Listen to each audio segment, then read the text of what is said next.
Good afternoon and welcome to the Bass Coast Shire Council meeting dated 18th of June 2025. If I could start by asking people to please turn off all mobile telephones. In the case of an emergency, please advise the Chair and switch to silent mode.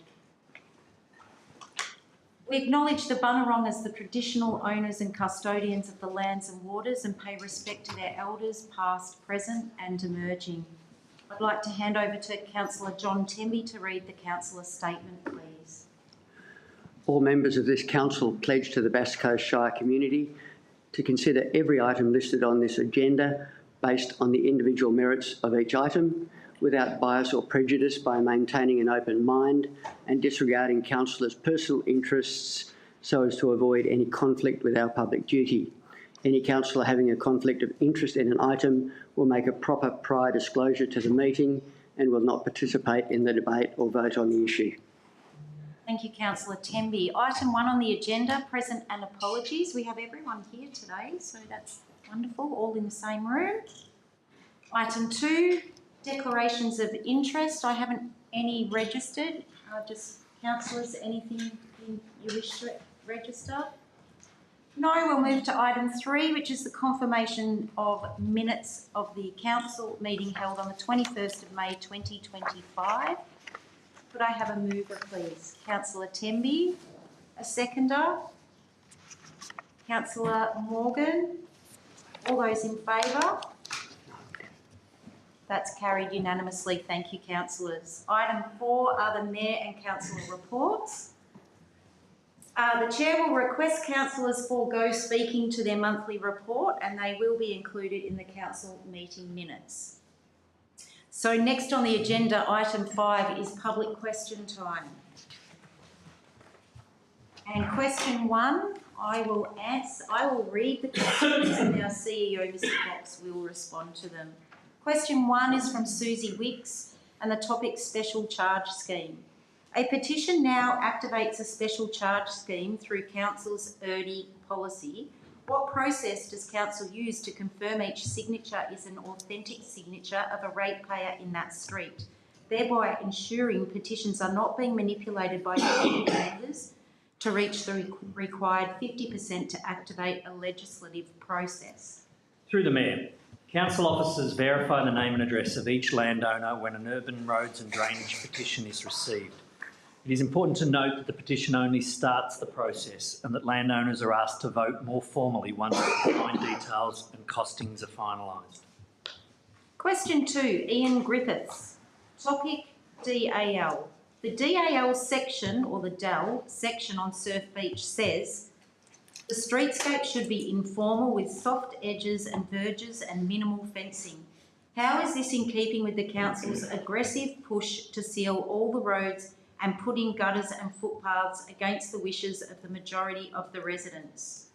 Through the Mayor, respecting the prevailing neighbourhood character is an important element of the design of any road and drainage scheme. Through the design process, residents are provided with a range of options and can provide feedback on these.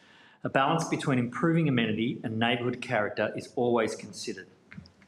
Mr Fox, I'd like to point out the term aggressive as well, Council's aggressive push. I don't believe that that's the case, but I have allowed that question to go through. That language won't be acceptable in the future. Question 3, Philip Davey, topic stormwater drainage. Is it possible that Council's failure to adequately maintain shoulders and table drain depths has allowed stormwater drainage to run along and under some bitumen roads instead of the drain and has caused premature pavement failure of some sealed and dust suppressant roads in Bass Coast Shire? Through the Mayor, inadequate drainage can cause premature pavement failure. As such, Council undertakes regular patching of potholes of sealed roads and maintenance of the drainage networks to minimise water ingress.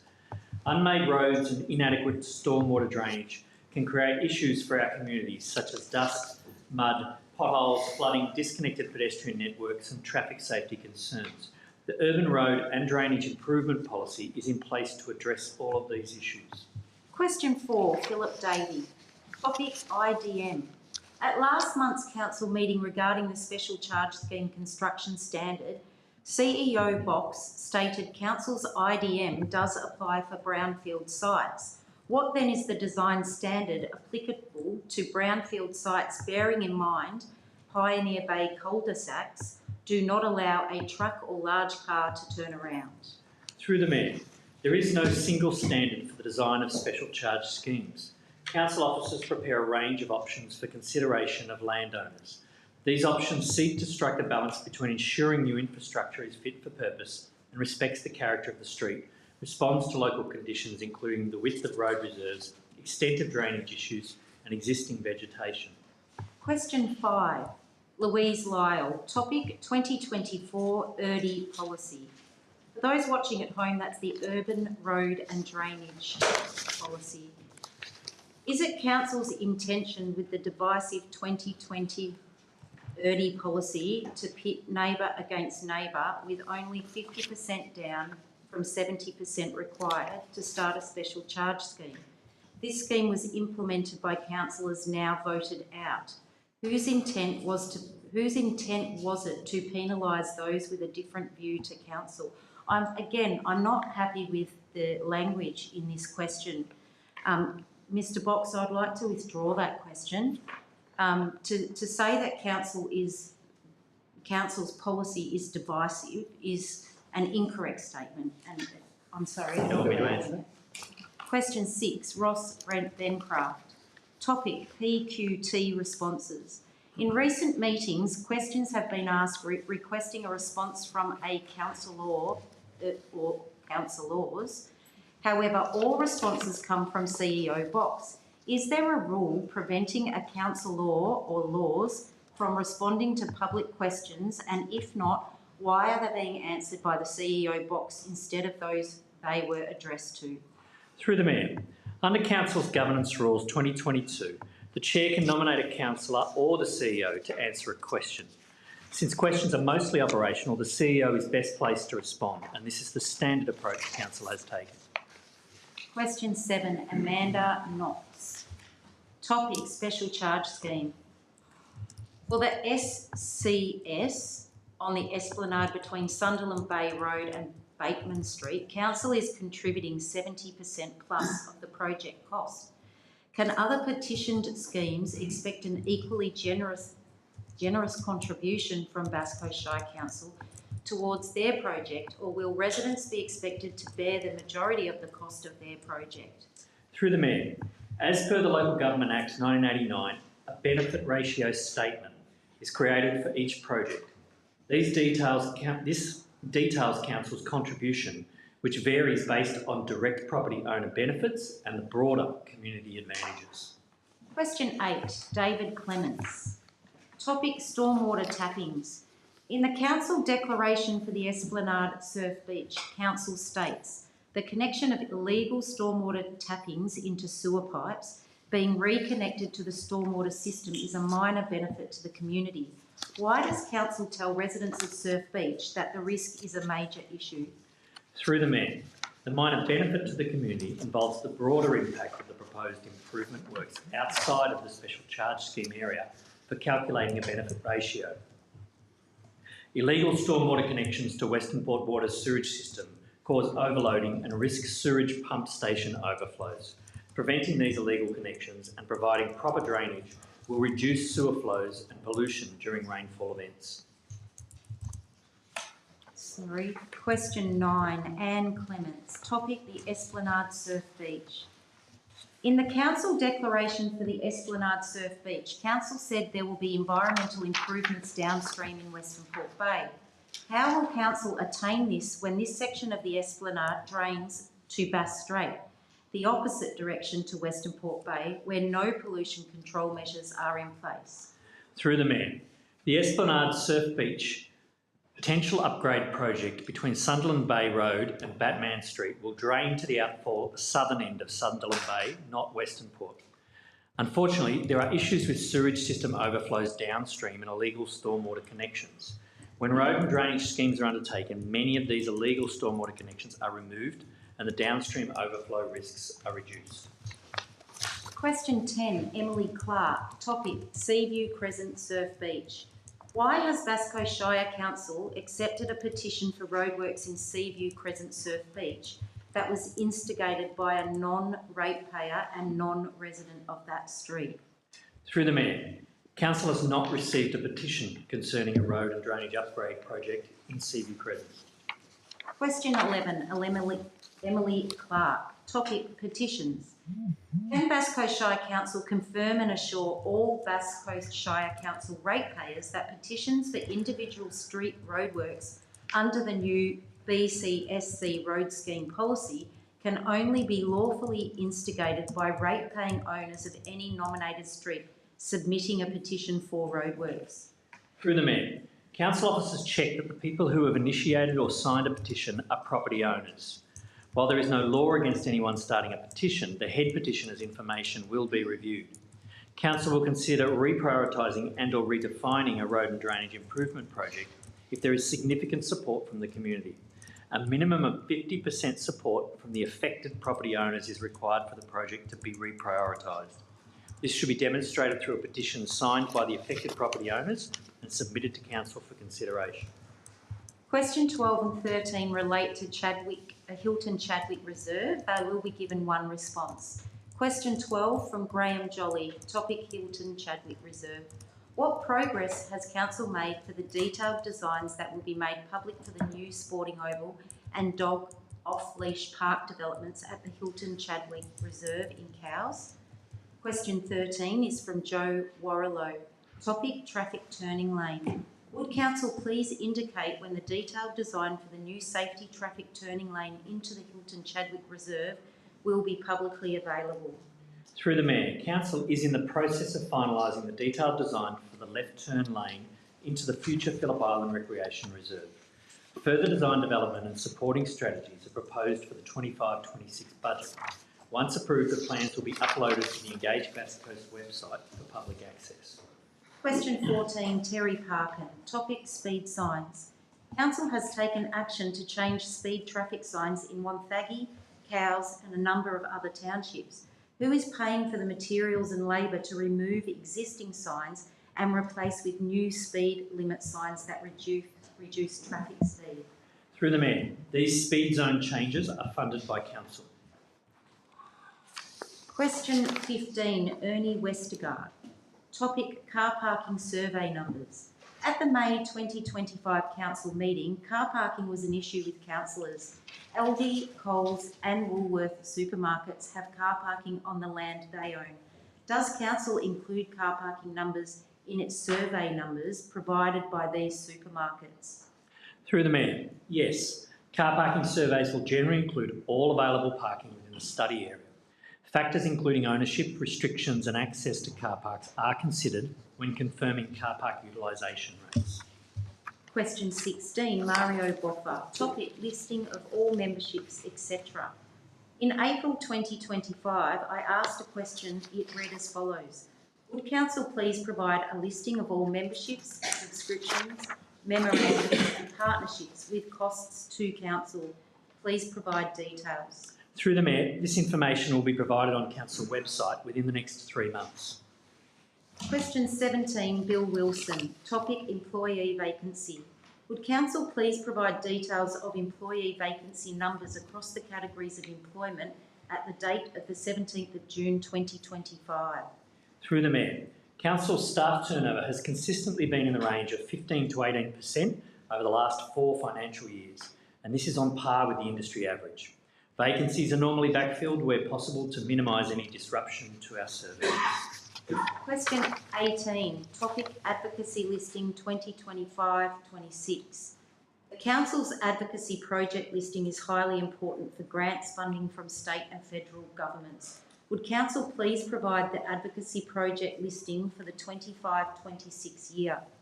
Through the Mayor, Council is currently in the process of reviewing and developing an updated advocacy project listing for the 25-26 financial year. This will be posted on the Engage site when available. Question 19, Peter Fogarty. Topic, community safety. Does any person from or member of the Bass Coast Dog Owners Association have the authority of the Bass Coast Shire Council to speak on the Council's behalf about individual persons who are residents or even non-residents of the Basque Coast. Through the Mayor. The Basque Coast Dog Owners Association acts independently of Council. It does not have the authority to speak on behalf of Council. Question 20, Sue Chadwick. Topic, native animal cleanup. Council, please inform the community if you can work alongside the Nature Park to clean up the huge numbers of dead native animal roadkill that remain on our roads for long periods. Otherwise, it would be good to rename our island. I think we'll just move to the next question, Mr. Box. Rename our island the Dead Wildlife Attraction. Through the Mayor. Council prioritises removing roadkill that obstructs or poses safety hazards per the Road Management Plan 2022. It collaborates with other authorities to ensure a consistent approach and promote safe driving. Really? That's really not called for. Oh. Question 21 and 22 relate to rezoning. They'll be given one response. Question 21, Sue Chadwick, topic rezoning. Does our council have $250,000 to rezone the 80-acre reserve now to recreation and municipal purposes so that the land cannot be resold by council or state government now or in the future? Question 22, Marnie Chadwick, topic rezoning. We have determined that the council won't rezone the 80-acre recreation reserve for 10 years. So will the council implement statutory protections such as a legal covenant to ensure the 80-acre recreation reserve is maintained for recreational purposes, to its sale or repurposing? Just having your word isn't enough. Response, please, Mr. Box. Through the Mayor, the 2025-2026 Council budget does not include provision for implementation of statutory protections on the land. Council went to significant effort to secure the land, including placing a public acquisition overlay over the site. Council has no intention of selling the land. Question 23, Fred Morris, topic budget. Council's balance sheet, 31st of March 2025, reports forecasts to the 30th of June 2025, end of year. Reporting current liabilities provisions, 7.234 million, and non-current provisions, 11.980 million, which totals 19.214 million. What are the provisions of 19.214 million for? Through the Mayor, the projected provisions include purchased leave, leave in lieu, annual leave, long service leave and landfill rehabilitation. Question 24, Gina Rosamalia. Topic net zero. Council declared a climate emergency in 2019 in its own right by establishing a plan to be net zero by 2030. Council has made progress toward net zero. In measurement terms, what is the remaining reduction to achieve the net zero by 2030? Through the Mayor, since adopting the Climate Action Plan in May 2020, Council has reduced emissions from internal operations by more than 40%, down to around 2,000 tonnes of CO2 per annum. This includes Council's vehicle fleet, travel and electricity.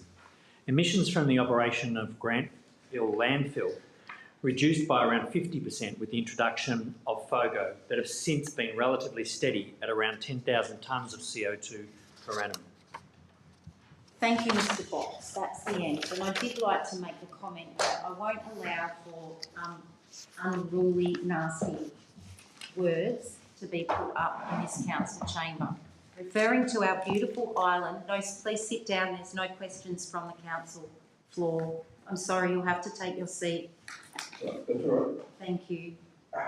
To call our beautiful island something so awful will not be just accepted anymore. Next item on the agenda is the notices of motion, and I will hand over to Councillor Tassari to introduce his motion, please. Thank you, Madam Mayor.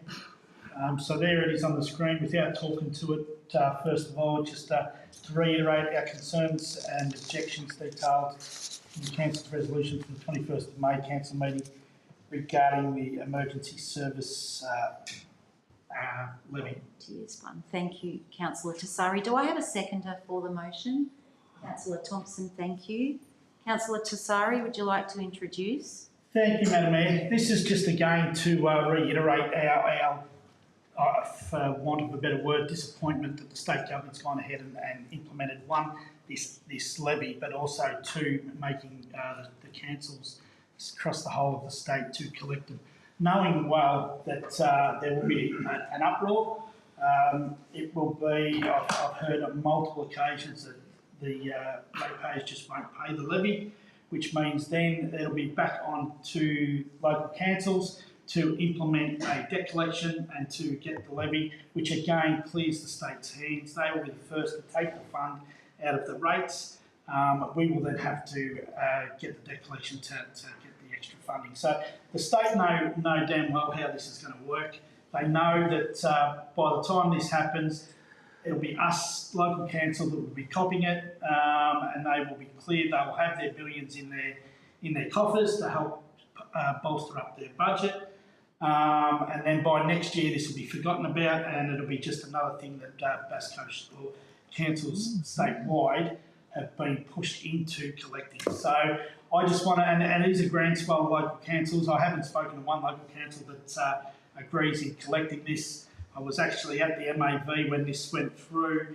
All 79 councils are uproar and so disappointed, knowing that the state government know the effect that this is going to have on ratepayers or taxpayers, know that they're doing it tough, and this is even going to make it worse. And they're getting off, okay, they're copying a little bit in the neck now, but when the time comes to collect it, it's going to be local governments that's going to cop it. And it's not good enough, and once again, it's just, it shows the arrogance of the state government to push back onto local government and know that we're going to cop it and they walk away scot-free. So I want to reiterate this. I don't want it to go away. It's other things come along, and all of a sudden the uproar that this was causing slides off the front page of the Herald Sun and goes on to page 5, page 6, and by the time it's implemented, it's forgotten about, and it's just local government. I don't want it to be forgotten, and that's why I put this notice of motion forward. Thank you, Councillor Tassari. Councillor Thompson? Yes, thank you, Madam Mayor. The Emergency Services and Volunteers Fund levy, or better known as tax, will affect everyone. Every ratepayer will see an increase in their rates. This includes homeowners, commercial, industrial and agricultural properties. During a cost of living crisis, this is deplorable.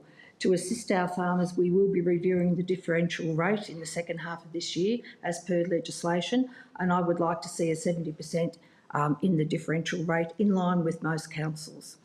This tax is a sleight of hand by the Labor state government getting us, the Bass Coast Shire Council, to collect from you your money to pay for their incompetency.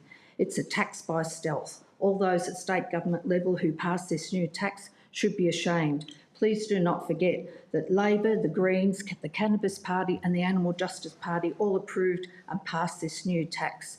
This will affect you and your neighbours. Roll on 2026 elections. We will not forget.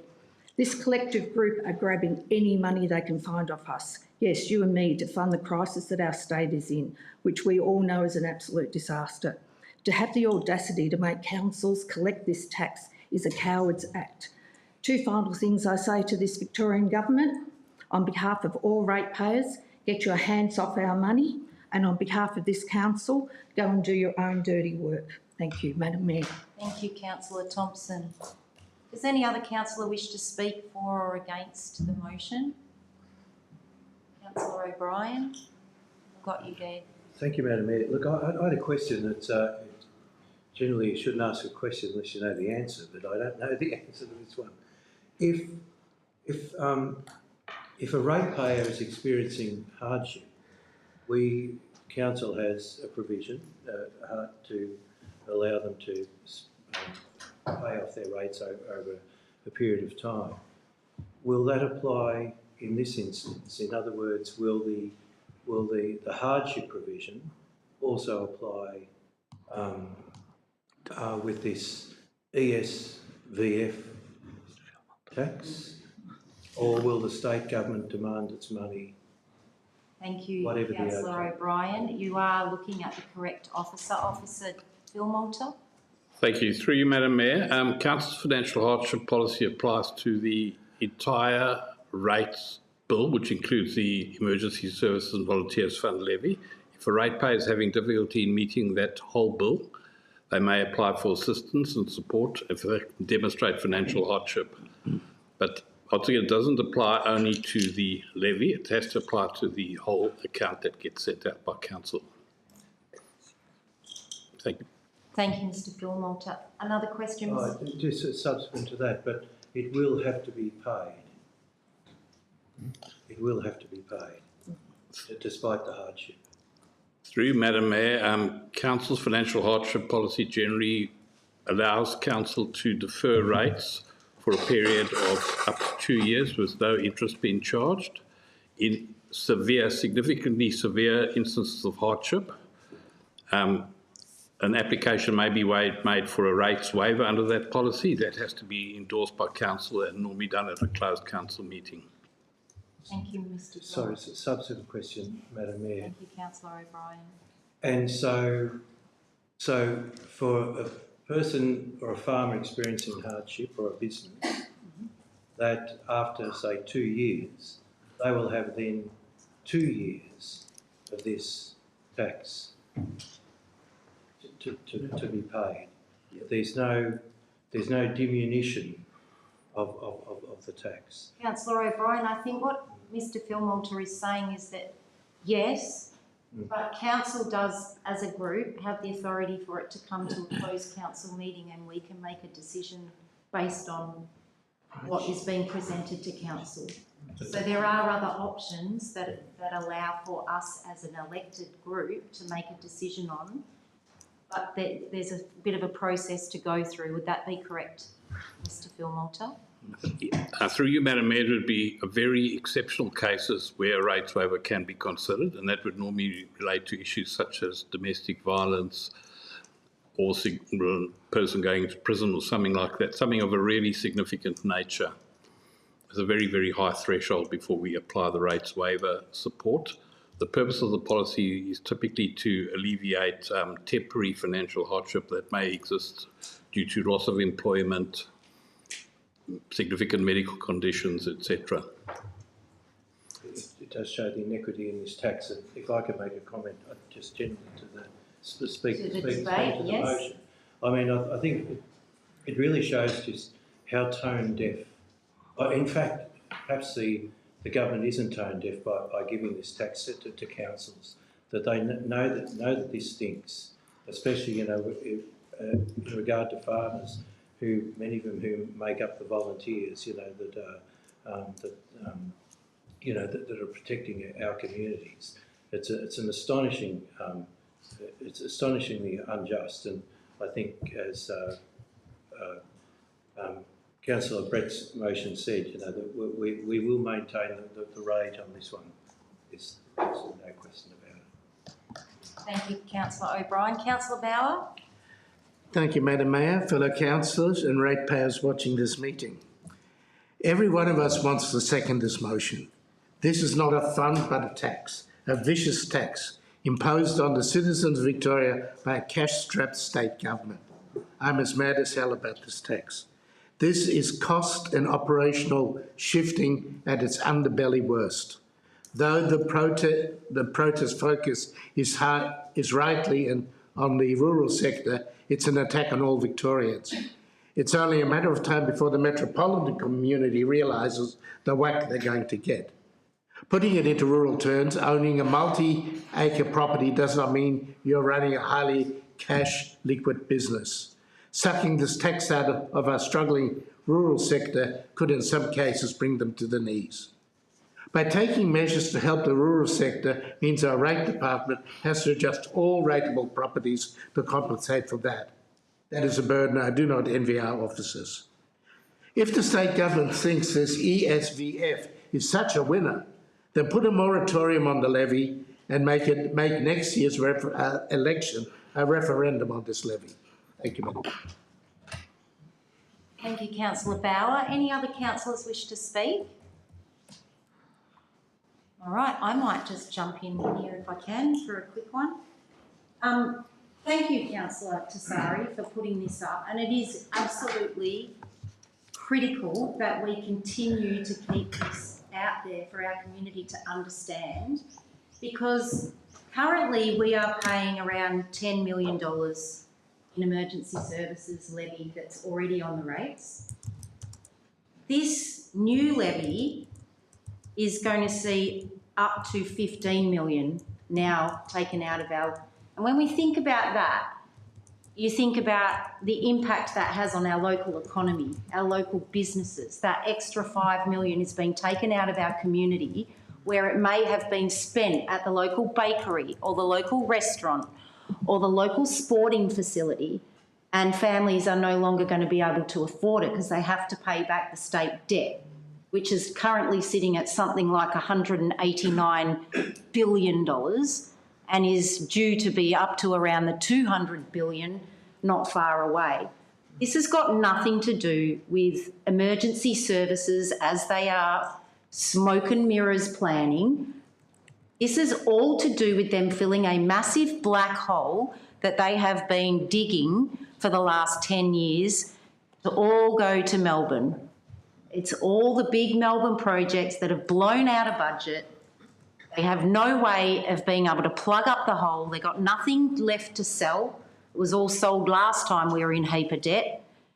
And we're in for a lot of pain in this state to get our budget at a state level back.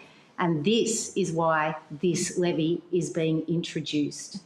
And the fact that they would smoke and mirrors it with the most down-to-earth, amazing members of our community that, you know, volunteer their time and risk their lives to protect everybody else is just disgraceful. So I really appreciate it, Councillor Tessari, that you've brought this again. I'm sorry I wasn't at the last meeting where this was also raised or the report came back. So I'm pleased to be able to just show my fury to councillors, and let's just keep up the heat and not let them get away with it. And I know the sector, having been on the Municipal Association of Victoria, I know the sector all feels incredibly strongly about this, and the MAV is doing everything that they can to push back on it. So I'm going to leave it at that. If no one else wishes to speak, or would you like to sum up, Councillor Tessari? Thank you, Madam Mayor, and I'd saved a little bit to come back with at the end, but... Did I just steal your thunder? The majority of it, but anyway. And again, it's our ratepayers that are going to be affected here, and it's hidden under the guise of local government because we have to collect it.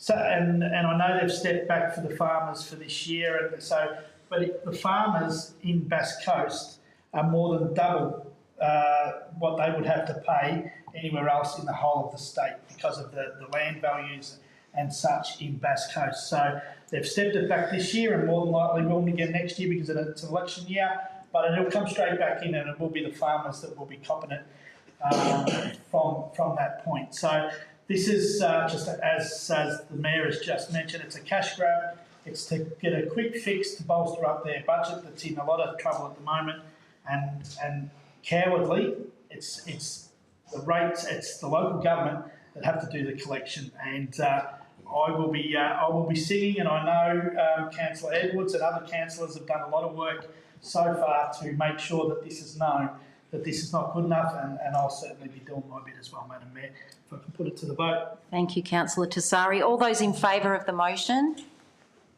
That's carried unanimously and with passion, I might add. Item 7 on the agenda is the petitions, joint letters, deputations and correspondence. We have a petition relating to Sefer Court, Sunderland Bay. Could I have a mover, please? Councillor Bell. Thank you, Councillor Bell. Can I have a seconder? Councillor Bauer. Did you wish to speak or just put to the vote? Just put to the vote, Madam Mayor. All those in favour? That's carried. Thank you. Item 8, reports requiring council decisions. Firstly, we go to the adoption of the annual budget 25-26, and I go to you, Mr. Kay. Thank you. Thank you, Madam Mayor. Council has prepared a budget, strategic resource plan and proposed fees and charges for the adoption following our community consultation. In response to the 3 community engagement sessions held, Council has allocated funding for the mountain bike pump track strategy, a rating strategy review, and increased budget allocation for the Phillip Island Sporting Precinct project. Operating expenditure has been impacted by the remediation works for the capping of the Wonthaggi landfill and a higher non-cash depreciation charge due to the increased infrastructure network asset valuations. These capping projects are fully funded by the financial reserves that have been appropriated in prior years. The budget reflects a balanced funding statement, $3 million net debt reduction, maintains existing service levels, and investment in the infrastructure and asset renewal. The budget has been set within the parameters of a 3% rate cap and includes the $31.5 million capital works funding, including funding for the Cow Street Sapes project, the Tracks and Trails program, and the pavilion upgrades. Thank you, Madam Mayor. Thank you, Mr Kay. Do I have a mover for the budget? Councillor Tassari. Seconder, Councillor Thompson. Thank you, Councillor Tassari. Thank you, Madam Mayor. I'd like to congratulate our finance team on putting this budget together under really tough restraints. It's never easy putting a budget together. You get councillors putting their requests come forward. You get the community that put in submissions and want their requests come forward. We've got overcarries from the year before. It's a tough gig. Despite these challenges, the 25-26 annual budget maintains a commitment to service levels and standards across the Shire, while maintaining an alignment with the mandated state government of 3% rate cap, as well as prices for everything going through the roof. Some of the highlights in increase in capital works investment from 24.1 million to 31.5 million. We also had the receipt of $9.8 million in capital grant funding, which includes $3 million towards the delivery of the Cows Streetscape Master Plan, which will be fantastic to see once it's done. The program also includes significant investment in key infrastructures and recreational infrastructures, including $3.5 million to the Inverloch-Wonthaggi Rail Trail, $2 million to the Bass Recreation Reserve Netball Pavilion, 1.9 for the Wonthaggi Netball Pavilion, 650,000 to the urban roads and drainage improvement programs, 440,000 to the Phillip Island Sporting Precinct, 400 grand to the delivery of the Climate Action Plan, and 330 grand to Accessible Beaches access at Cows, and that's just to name a few. All this, and we still managed to drop $3 million off our bottom line. I certainly endorse this budget, and I congratulate the whole financial team for putting this together. Thank you, Councillor Tassari. Councillor Thompson. Thank you. I'd also like to endorse exactly what Councillor Tassari has said, and I'd also like to thank the finance officers for their patience and for the number of questions and sometimes hammering we gave you. We appreciate everything you've done for us. Thank you very much. Any other councillors wish to speak for or against the budget? Councillor O'Brien. The comment that I'd like to make is that budgets are never wholly good nor wholly bad. I find parts of this budget, disappointing. We've gone through that.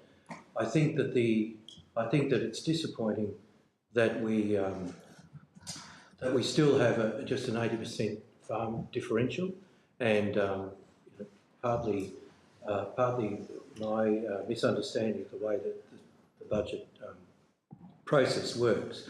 I really feel that we've let our farmers down when we're surrounded by local government areas with significantly less to pay, so 70 and 65% rate differentials. I'm also still very wary of the 440,000 for the Phillip Island Sporting Precinct. We were hopeful, Island Water councillors were hopeful for $1 million there. But, as I've said, budgets are always filled with the good and the bad. And I'm prepared to vote, for the budget.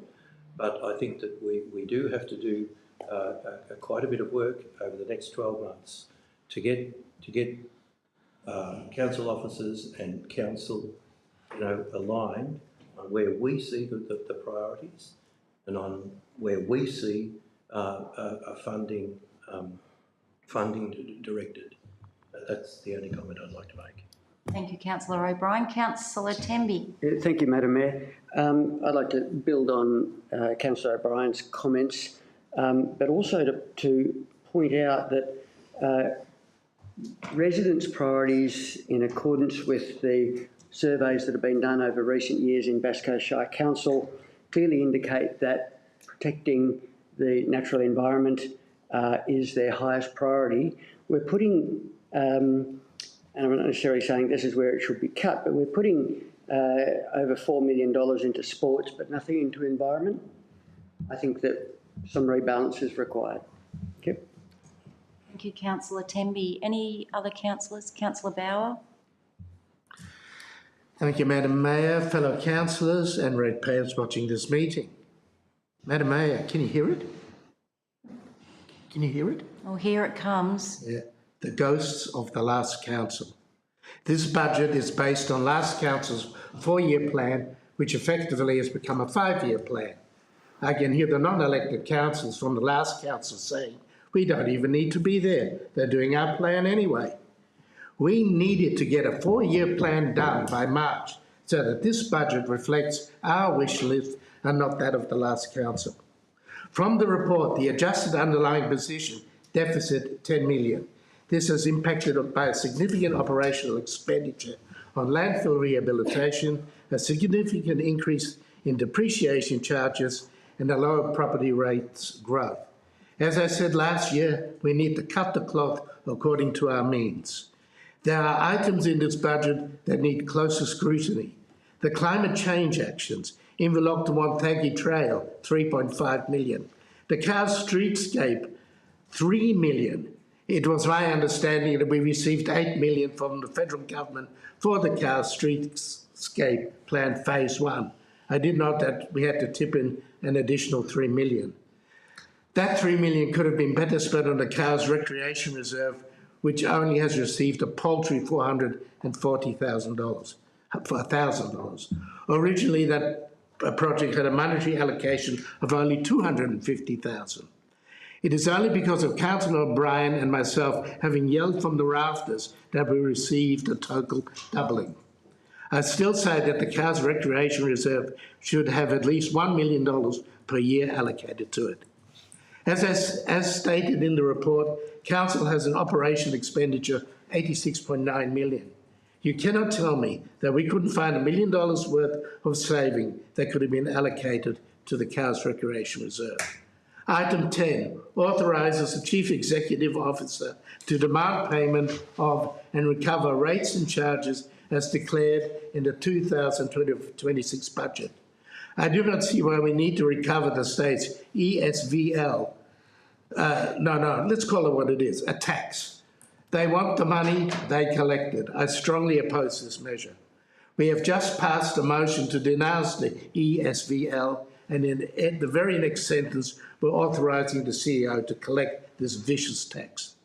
11, authorises the Chief Executive Officer to sign and seal any financial documents relating to proposed new borrowings of $2 million in the 25-26 budget. What are we undertaking that requires us Three to seconds, go Councillor one more time. Time's up. One sentence. I asked the briefings, if we do not pass this budget, has the council got enough cash to pay the wages? And I was informed it has for a couple of months. There are line entries in the budget which need to be adjusted when we bring our 4-year plan in. This budget passed, we'll need to do a mini budget as soon as the 4-year plan comes in. Thank you, Madam Mayor. Thank you, Councillor Bauer. I gave you a bit of extra time there. Is there any other councillor that wishes to speak to the budget? Any ghosts? I would like to say something. It's been a really long, difficult 6 months in putting this budget together, and I take your point, Councillor Bauer, in relation to the council plan, but we did ask questions of officers as to why that occurred, and I think that the response they gave was fair, that they wanted the new council to be in the chairs, to be able to make that council plan our own. So that's why the council plan was set back so that we got to discuss it. And from the discussions that we've had around the table since our election, it is very obvious that this council would like to take things in a different direction, but there's a process. And so we're part of that process and we're being taken on that journey.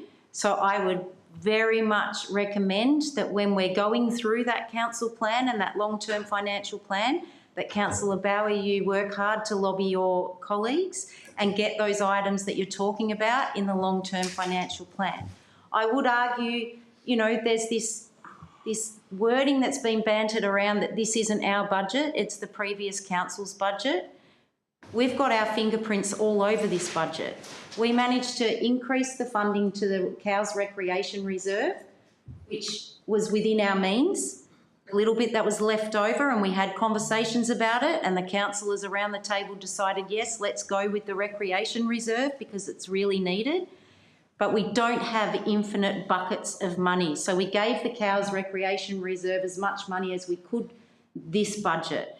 We also got the $35,000 in for the differential review for the farmers. Now there's a process. 20 seconds, Madam Mayor. We can't just, actually it's not, but we can't just click our fingers and say we're going to give that. There's a process that has to be followed. So we've allowed the funding for that process to take place. So to say that we don't have some ownership of this budget and that it's the last council's budget, I don't agree with your point there. Well, I would like to Mayor, know, no, Councillor Bowie, you've had your time now. Right, so you from the check and we can't come back at you. Councillor Bowie, do you want to retract that comment? I'll retract it. But Thank you. I'll leave it at that, other than to say thank you to the team, the finance team. We have been pretty hard to deal with at times. You have been professional. You have done and listened to everything we've had to say and done your best to manoeuvre the numbers to be able to get the little bits in that this council was hopeful of getting. Thank you to our finance team. And I'm going to hand over to you to sum up, Councillor Tessari. Thank you, Madam Mayor. Well, I was going to as well say a few words about a couple of the comments that you had to say, Councillor Bower. Unfortunately, this is not just a budget for Phillip Island, it's a budget for the whole of the Shire, okay? All the works that you were going on about was all Phillip Island, but we have to actually spread the love and spend a little bit of money on the mainland as well, so that makes it a little bit tougher, okay? I too would have loved to have just snapped my fingers and picked up a couple of $1 million for the school site across the road, which has been sitting there vacant for nearly 10 years. So I was hopeful for something there as well, much the same as you, Councillor O'Brien, was hopeful for $1 million for the Phillip Island Recreation Reserve. I was hopeful to have a blonde afro, but we don't always get what we want. So we keep working together and we keep moving forward, but we have to be mindful that there's certain things that we are restrained by, and we also have to be mindful that we have to share the love, not just for Phillip Island or not just for Wonthaggi. Thank you, Madam Mayor. Put it to a vote. Well said, Councillor Tessari. All those in favour of the recommendation? All those against? That's carried. Thank you, councillors. Can we vote on the blonde afro? I just keep having this vision of him with a blonde afro. Oh, God. All righty. So we move on to the next item, 8.2, Revenue and Rating Plan. Do I have a move? Oh, Mr. Philmolter, sorry. Mr. Kay, will you be introducing? Sorry. Thank you, Over Madam to Mayor. you. Thank you, Madam Mayor. Council endorsement is being sought for the Revenue and Rating Plan. This is based on the several best practice taxation principles, including the wealth tax, user benefit, capacity to pay, and diversity. No substantive changes to the current rating strategy and rating differentials are proposed for the 25-26 financial year. The budget includes funding for a council review of the rating strategy, including the rating differentials, and any changes following this review will be included in the 26-27 budget. Thank you, Madam Mayor. Thank you, Mr. Kay. Do I have a mover? Councillors? Councillor Morgan, thank you. A seconder?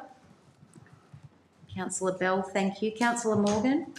Thanks, Madam Mayor. I didn't get the opportunity to thank the finance team for their work on the budget, so I'll say thanks to the finance team for their work on this. I think looking forward, there were some previous comments in the budget debate about farm differential rates in particular, and I think it's important to note that we sit here, and I sit here as the 27-year-old, so far be it for me to talk about political naivety, but we do need to go through community consultation when we're looking at rates charges, because these things affect every resident. I share a lot of sympathy for the farmers. I come from a farming background. But rates affect every person in this shire, including the renters who don't pay rates, but they still need services from this shire. And we really need to have a whole of community approach when we're talking about any changes to this stuff. So I'm looking forward to seeing what we can do. Thanks, Madam Mayor. Thank you, Councillor Morgan. Councillor Bell? I second what Councillor Morgan said, that we have to look at the rating as a whole holistic approach. That's all. Thank you. Any other councillor wish to speak for or against? Or put that to the vote, Councillor Morgan? Or Please do, Madam Mayor. all those in favour? Thank you, that's carried. Item 8.3 is the heritage mapping amendments. Ms Taylor to introduce the report, please. Thank you, Mayor. This report recommends that Council initiate a planning scheme amendment to correct technical errors in the application of heritage overlays across the municipality. A comprehensive audit has identified 27 errors affecting 68 properties. These corrections are necessary to ensure that the Bass Coast planning scheme accurately reflects the heritage value of each site and does not unnecessarily trigger planning controls where they're not warranted. If approved, Council will seek authorisation from the Minister for Planning to expedite these changes under Section 20 of the Planning and Environment Act. Thank you, Mayor. Thank you, Ms Taylor. Do I have a mover? Councillor Morgan, seconder. Councillor Thompson. Councillor Morgan, would you like to introduce? Sure. Thanks for the team. It's fairly procedural from what I can see. Thank you. I Councillor. follow on that. Thank you very much, Madam Mayor. Right, to the vote. Please. All those in favour? That's carried. Thank you. Item 8.4, the San Remo Structure Plan. Ms Taylor to introduce the report, please. Thank you, Madam Mayor. The purpose of this report is to present the San Remo Structure Plan to Council for consideration. In over 3 years of work in partnership with our community reference group, the team have produced a plan that reflects not only the current but future character of San Remo. I'd like to hand back to you. Thank you, Madam Mayor. Thank you, Ms Taylor. Do I have a mover? Councillor Thompson. A seconder? Councillor Tassari. Councillor Thompson, would you like to introduce? I certainly will. I'm very pleased to be part of this structure plan and to pass this today.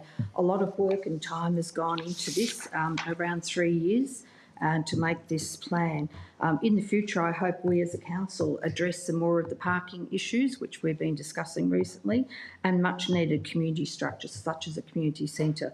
I'd like to thank the Community Reference Group for all their hard work, and particularly our council officers, and for all the work that you've put into it. It's excellent. Thank you very much. Thank you, Councillor Thompson. Councillor Tassari. Thank you, Madam Mayor. Yeah, it's a good piece of work, and I also would like to thank the community group that come together, and also our staff that go above and beyond to be part of those sessions. They're always fantastic with all those type of community groups. Also, there's a fair bit still to do in this, and it's a great piece of work. But until we've got the road going through, the Phillip Island Road going through San Remo sorted out, we're going to have issues throughout there the whole time. So we need to continue with that, and I look forward to that happening. Thank you, Councillor Tassari. Any other councillors wish to speak? Okay, it's my turn. Oh, Bauer? Councillor Bauer, I'm sorry, I was about to jump in. That's all right. It's a question, if I may. Yeah. Question to Ms Taylor. The San Remo Access Movement Study and Car Parking Plan, will that form part of the integrated transport study? Through the Mayor, yes, all of the information generated through this project related to car parking will form part of the car parking strategy that's recommended as part of the integrated transport strategy, which will be considered further in the agenda. Thank you. Where all the plans link in together. I just wanted to speak on this one. There's a bit in this agenda that I've had my fingerprints over, and so when I was elected in 2020, I quickly identified that San Remo didn't have a master plan, so I began working with the officers to get that up and going, and I'm really, really excited for it to be on the table in front of us today. I'd like to take a moment to thank all of those officers who have been working tirelessly for the last 3 years, conducting community engagements and doing all of the work behind the scenes. I also really want to thank the community reference group, some of them which I've met along the way, and I'm really confident that their input will have really had shaped this master plan, which is great because we want community really involved. And I also wanted to say with the release of the Victorian Government's distinctive area and landscape document that this township master plan is really critical. For those who live in San Remo, you would know, or if you're regulars in San Remo, there's very little recreational space. The township itself is just like cows and Wonthaggi, it needs some love. And I think the community is really excited that this structure plan has been put to council. I would just say that given this dell and, you know, San Remo has been identified as a growth corridor for Bass Coast, it's absolutely critical that as that front grows between Potters Hill Road and Punchbowl Road, that we allow for all of the necessary recreational space and assets and infrastructure that support a growing population. If San Remo is going to take on the population, then we need to make sure that they're well looked after. So this is a good first step, and I'm really looking forward to it being implemented. Thank you again, Ms Taylor, to you and your team. I will go back to Councillor Thompson if you'd wish to sum up or put to the vote. No, I'd like to put to vote. Thank you very much. Put to the vote. All those in favour? That's carried. Thank you, councillors. 8.5, planning permit application for Birdwood Avenue cows. Ms Taylor to introduce the report, please. Thank you, Mayor. This report presents a planning application for the construction of 3 double-storey dwellings and a 3-lot subdivision at 23 Birdwood Avenue in Cowes. This application also seeks approval for vegetation removal within a vegetation protection overlay. A total of 20 objections were received, citing concerns such as neighbourhood character, building scale and amenity impacts. Following assessment, the proposal is considered to be consistent with the general residential zone and strategic planning policy. Officers recommend issuing a notice of decision to grant a planning permit subject to conditions. Thank you, Mayor. Madam Mayor, I'd like to move an alternate, please.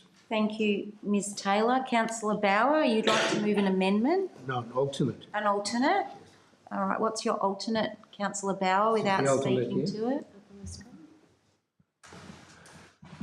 So Councillor Bauer is... That's the alternate on the screen here now? Yeah. In relation to the planning permit application PDPLANPER 2005/000136 that is unreasonable overshadowing and the amenity to the neighbourhood properties. Just go. Thank you, Councillor Bauer. Do I have a seconder for Councillor Bauer's alternate? Councillor Bell. So Councillor Me. Bauer, would you like to speak? I would, thank you. To your alternate, thank you. Madam Mayor, fellow councillors and ratepayers watching this meeting. I've asked for an alternate to this report because the development is contrary to what we want to achieve in our neighbourhood character. There are 20 objections to this development. I appreciate that due to the DAL we will need to infill larger sites, but to make the entire area look like a sardine can with two-storey dwellings is against what we want to achieve in Cowes. The alternate motion speaks for itself: overdevelopment, overshadowing and 3-by-2-storey developments on the block. It's one thing to be able to tick all the planning boxes. It's another to make our community have to live with it. Considering 20 people have objected, I believe we must back our community and refuse this planning permit. Thank you. Thank you, Councillor Bauer. Councillor Bell, did you have anything to add? Yes. I have heard the community objections as well. I hear from the community that overshadowing is one of the biggest problems, and I just wanted to just point out that according to the Bass Coast Housing Matters submission to the Housing Committee at State Parliament, the housing need is not for 3 and 4 bedroom houses in Bass Coast, it's for 1 and 2 bedroom houses. And so single story dwellings would meet that need more than these double story dwellings. So although I have to push back a little bit on Councillor Bauer's statement about we can't have people living in sardine cans. Some people do want to live in a sardine can because they can't be bothered mowing the lawns, and they're single people who just need a bed and a roof over their head. Noted. So I am for infill. It needs to fit in with the neighbourhood character, though, and meet the need of our community. Thanks, Councillor Bell. Councillor Temby, then Councillor O'Brien. Yeah, thank you, Madam Mayor. Look, I recognise the objections and am sympathetic to the reasons for the majority of those objections as well. And I'm not happy about a 2-storey building very close to a back fence when there are overshadowing as well as the visual impact issues happening there. But I understand that this plan meets all the planning rules, and therefore if we say no to it, it'll go to VCAT and go straight through. If it meets all the rules, it goes straight through. So I'm really torn between two things about saying, well, let's make the rear building single story, and that would, to me, be okay. But if we say no to the thing and it goes to VCAT, we will lose anyway. It would be my understanding. Thank you, Councillor Temby. Councillor O'Brien. Thank you very much, Madam Mayor. Councillor Temby, John. Yeah, look, I don't think that we as council should make decisions trying to second guess what might happen in VCAT. So I think that's a point I'd like to make.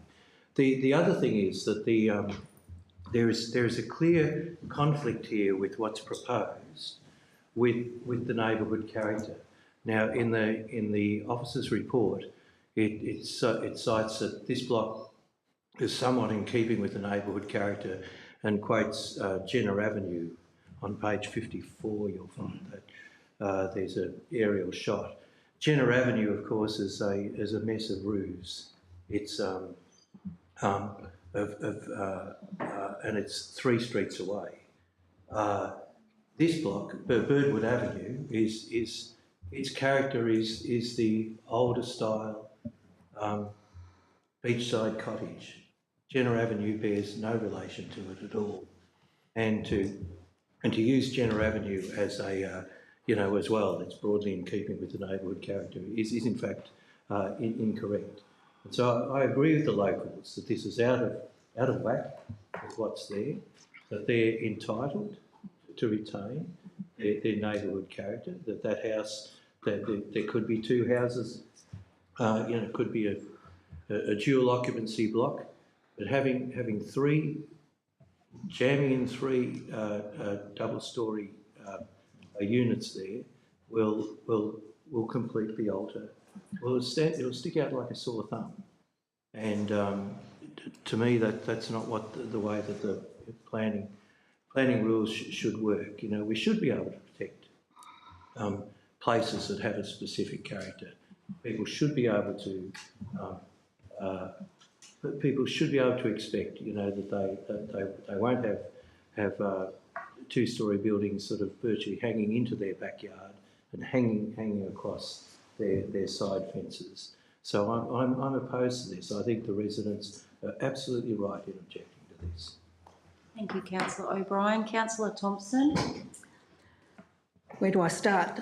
This is another example. Our officers who are professionals and know the legislation, they know the rules and the planning, and they've said to us that we won't have a leg to stand on if it goes to VCAT. It'll cost us another $10,000 to $15,000. Now, it would be, and I don't agree with everything, I agree with some of what Councillor Bauer has said, but unfortunately, under the current legislation that we have to follow in this council, we can't change it. It needs to be changed at the state level. That's where we should be changing the legislation. So we have to be very careful when things comply to the legislation at a council level, and our council officers are professionals. So I just want to ask all councillors to be mindful of this and to not waste all taxpayers' money, because how many times have we gone to VCAT and lost recently? And I'm very concerned about this. Thank you, Madam Mayor. Thank you, Councillor Thompson. Councillor Morgan. Yeah, thanks, Madam Mayor. I've also read through some of these community objections, and I tend to, in my heart, agree with a lot of the things that people have to say. I'm particularly concerned with vegetation removal, obviously. But at the end of the day, yes, this development meets the legislative requirements from everything that I've heard and the advice that we've received from council officers. So I don't see this motion being useful, so I'll be voting against it. Thank you, Councillor Morgan. Councillor Tassari. Thank you, Madam Mayor. Unfortunately, when you lock boundaries, you have to build up and you have to fill in the infills. This is going to happen time and time again now. There's people going to look in their backyards. They're going to see money. It's been happening for 100 years, 20 years. People look in their backyards and they see the dollar value in their backyards and they start to look at this option. I grew up in a miner's cottage on a quarter-acre block in the south of Montague. Beautiful little miner's cottage with a massive backyard. It's now got houses in the back of it. Times have changed, and unfortunately, we have to move with it. People want to move down to our beautiful area. The boundary's locked, they're going to have to move somewhere. So we need to make options for them. Councillor Bauer has mentioned that people don't want to live in small homes. Councillor Bauer mentioned that some people do want to live in small homes. Right there in two statements shows that people want a variety of homes. Some people want to live in a two-storey townhouse close to town. Some people want to live on a quarter-acre or a half-acre block out in the sticks. We all want different things. We have to cater for everyone, and times change, unfortunately. Thank you, Councillor Tassari. Anyone else wish to speak? I might just add my 2 cents here. Sorry for speaking from the chair. This is all state government legislation. This is what the state government wants us to do. We have a housing affordability problem and they have to address it. So the way they're addressing it is by doubling down on the township boundaries, forcing people to cut up their blocks, increasing density. You only have to look at the planning documents from the state government to see we as a local government no longer have the power we used to have. And I'm really pleased speaking to one of our officers earlier today about the neighbourhood character study and the housing strategy, which were 2 documents, again, that I drove last term. They are finally coming into the space, but they needed to be added into our planning scheme, which is going to occur now that the DEL, and they'll give us very minimal tools at local government to push back on what we see as being not the right development for our local communities. But at the end of the day, we have got no power at a local government level when it comes to planning anymore. And the soon as our community know that and understand that it's not through our decisions, that our role is to enact the legislative requirements. That's all I have to say. I think, Councillor O'Brien, I can't come back to you because you've already spoken unless you've got a question. Yes, I do have a question. You have a question? You're going to try and get around it somehow? If I'm to Be creative here, Councillor O'Brien. And this is a question for our planners.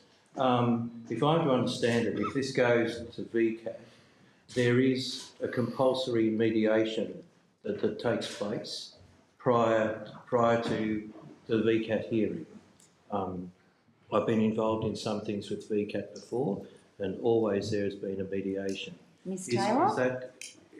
Is that the case in matters of housing? Through the Mayor, a compulsory conference is generally speaking part of VCAT's standard process. So my there's- question is then, Madam, my understanding from the residents is it's not, they're not objecting to one or two additional units being on this plot of Question, land. Councillor O'Brien. They're objecting to the fact that it's 2 stories. Where's your with question, overhanging Councillor shading. O'Brien? We So can't debate any why Sorry, would we Councillor not? O'Brien. No, there is a question here that's coming. If we knock it back, can we not negotiate with the proponent about not having 2 stories there, so that each of these are three single-storey or 2 single-storey units? Ms Taylor?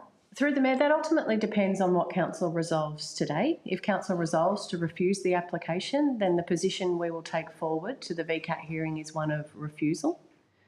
If Council in the future had an appetite for an amended proposal, then that would be up to the developer to make those amendments, and it would need to come back to a full Council meeting for consideration. Councillor Thompson, you had a question? Yes, I'd like a question to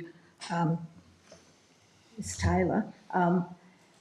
If it goes to VCAT and we go to mediation and they refuse it and then just say, no, this is what we want, the chances are it's going to go through because it's under the legislation. Sorry, Councillor Thompson.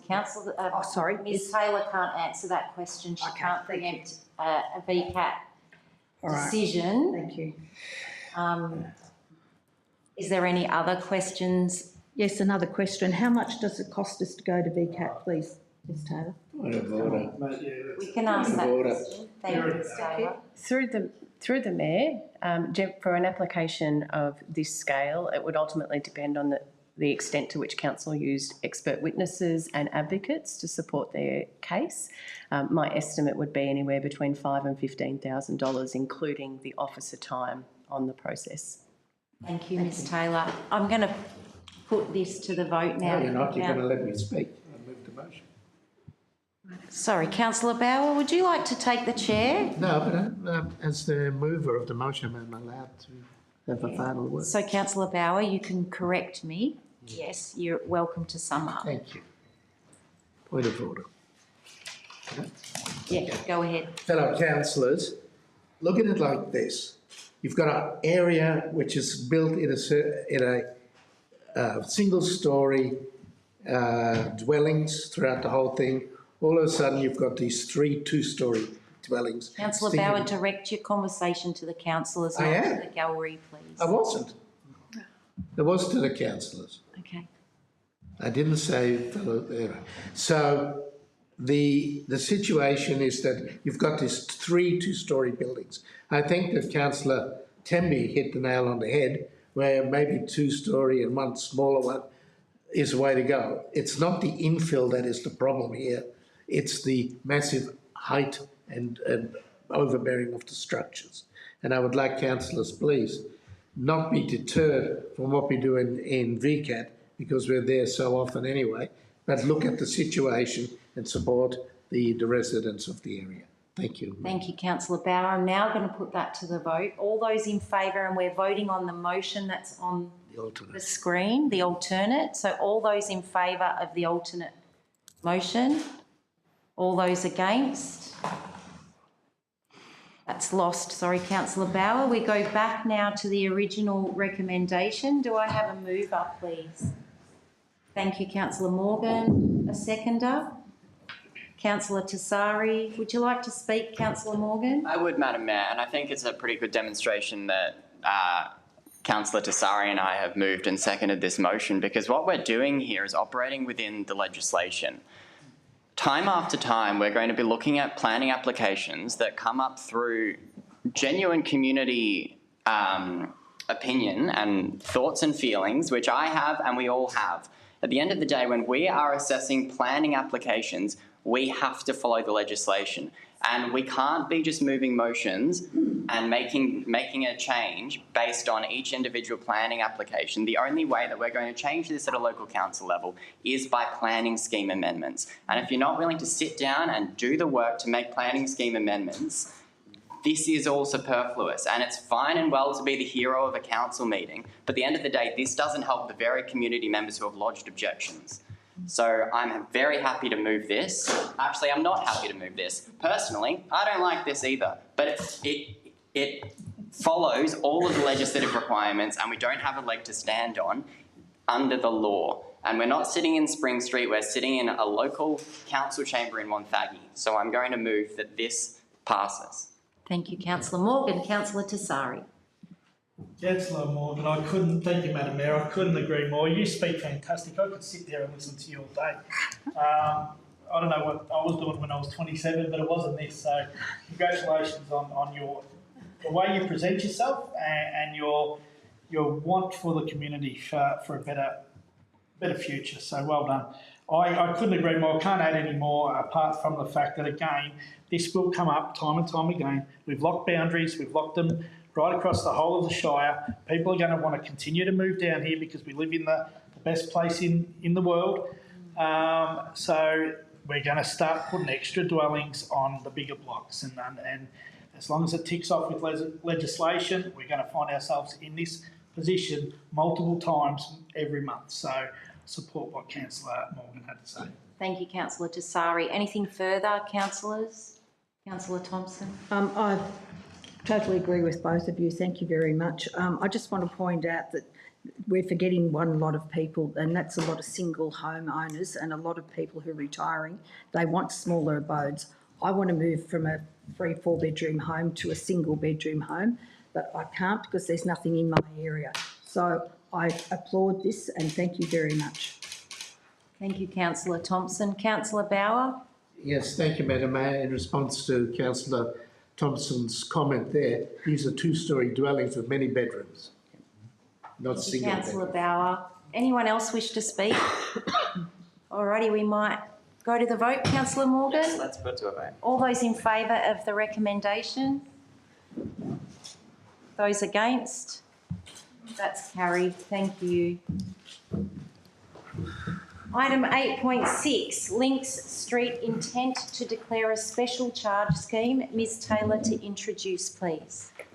Thank you, Mayor. This report seeks Council's intent to declare a special charge scheme to upgrade Links Street in Surf Beach in accordance with the Urban Roads and Drainage Improvement Policy. This is the first formal step in the statutory process with community consultation and a formal submissions process to follow subject to council approval. Thank you, Mayor. Thank you, Ms Taylor. Do I have a mover? Councillor Bell. A seconder, Councillor Thompson. Would you like to introduce Councillor Bell? I think the community of Link Street has told us that this is what they want, so let's do it. So let's deliver it. Councillor Thompson? Yes, and I just want to thank the Planning Department again for all the hard work they've done, as a lot of community consultation happens, and thank you very much. I approve it too. Thank you, Councillor Thompson. Any other councillors wish to speak? You're happy to put to the vote, Councillor Bell? All those in favour? That's carried. Thank you, councillors. 8.7, Integrated Transport Strategy. Ms Taylor to introduce, please. Thank you, Mayor. Today, Council is being asked to endorse the final Integrated Transport Strategy. The strategy provides a long-term vision for movement across Bass Coast to 2040. The strategy promotes sustainable, accessible and safe transport options, including walking, cycling, public transport and road use. Developed with strong community and stakeholder input, the strategy will guide infrastructure investment and planning decisions to support population growth and environmental resilience going forward. Thank you, Mayor. Thank you, Ms Taylor. Do I have a mover? Councillor Temby, seconder. Councillor Bell. Councillor Temby. Yeah, first thing is I'd like to thank the council officers for putting this together. I think it's terribly important that we've got an integrated strategy on transport and looking at all of those different options from walking, cycling, skateboarding, doing whatever, as well as using vehicles. And vehicles will diminish in numbers over time, but not in the immediately foreseeable future. So this is catering well for all of those different options, and I commend it to Council. Thank you, Councillor Temby. Councillor Bell, would you like to add? Yeah, I think this is the sort of stuff I join council to do, these big strategies that set a direction for the next 20 years, the blue sky thinking. And I'm excited to see the concrete implementation plan that falls out of it. I think we need to be thinking more about active transport. The current state of our public transport in the Shire is disgusting. And so I think having this integrated transport strategy in place will help us advocate for more to PTV and other service providers to sort out how we can move around the Shire more effectively. Great, thanks, Councillor Bell. Does anyone else wish to add? Councillor Bauer? Thank you, Madam Mayor, fellow councillors and ratepayers watching this meeting. First of all, yes, I agree with you. That's well done. The report we're being asked to adopt today is a holistic policy, and I'm looking forward to seeing the various strategies, including the car parking solutions being developed. The ITS and car park waivers, however, for the future. The car park problem is here and now. As I said last month, I am looking forward to the day we can push the button on the dash and the car falls into a briefcase and we can put it in the cupboard. But I do endorse this motion. Thank you, Councillor Bauer. Councillor Tassari? Thank you, Madam Mayor. I'm going to sit across from Councillor Bauer and agree with him as far as the parking is a big part, and I can see where Councillor Temby's coming from as far as down the track, but we're talking a long, long way down the track. So we are going to have a lot of cars and we're going to have a lot more cars in the immediate future. So we need to, as well as this strategy, we need to also start thinking differently as locals, you know, and I find myself in Wonthaggi with the right of a Wonthaggi person to park dead in front of the shop that I want to go into, and that is your born right that you're allowed to do. And if that means I've got to drive around the block 5, 6, 7 times to get in front of that shop, well, that's what I do it. We need to change our thinking. You know, I found myself only a couple of weeks ago where I'd already done 3 laps and I wanted to go into the supermarket. There was a parking spot just around the corner, but I kept going around until I could find a parking spot in front of the supermarket that I wanted to go into. Now, I caught myself eventually and pulled into those one parks, and it took me 5 seconds longer than what it would have if I had parked in front. We have to change our thinking regarding parking. We can't get more parking in the main street until we start going to multi-level car parks. You can't invent more parking, so we need to, through this strategy, we need to put the all-access parking spots in the right spots, have more all-access parkings in the right spots in the main street. And if that means me, as a semi-fit person, has to park up here and walk down to the shop, then we have to start training ourselves that might be what we have to do. So this strategy is an important part, but we also need to take it on board ourselves. Thank you, Madam Mayor. Councillor Tassari. Wow. I didn't expect that from you. I'm going to park and walk. I just said it. I know. Does anyone else wish to speak to this item? Councillor O'Brien. Thank you, Madam Mayor. Look, what I think this is, and I'm on board with this entirely, but I think that as I read this, I think that we have a view of a car that Brett is describing, whereas I think that we need to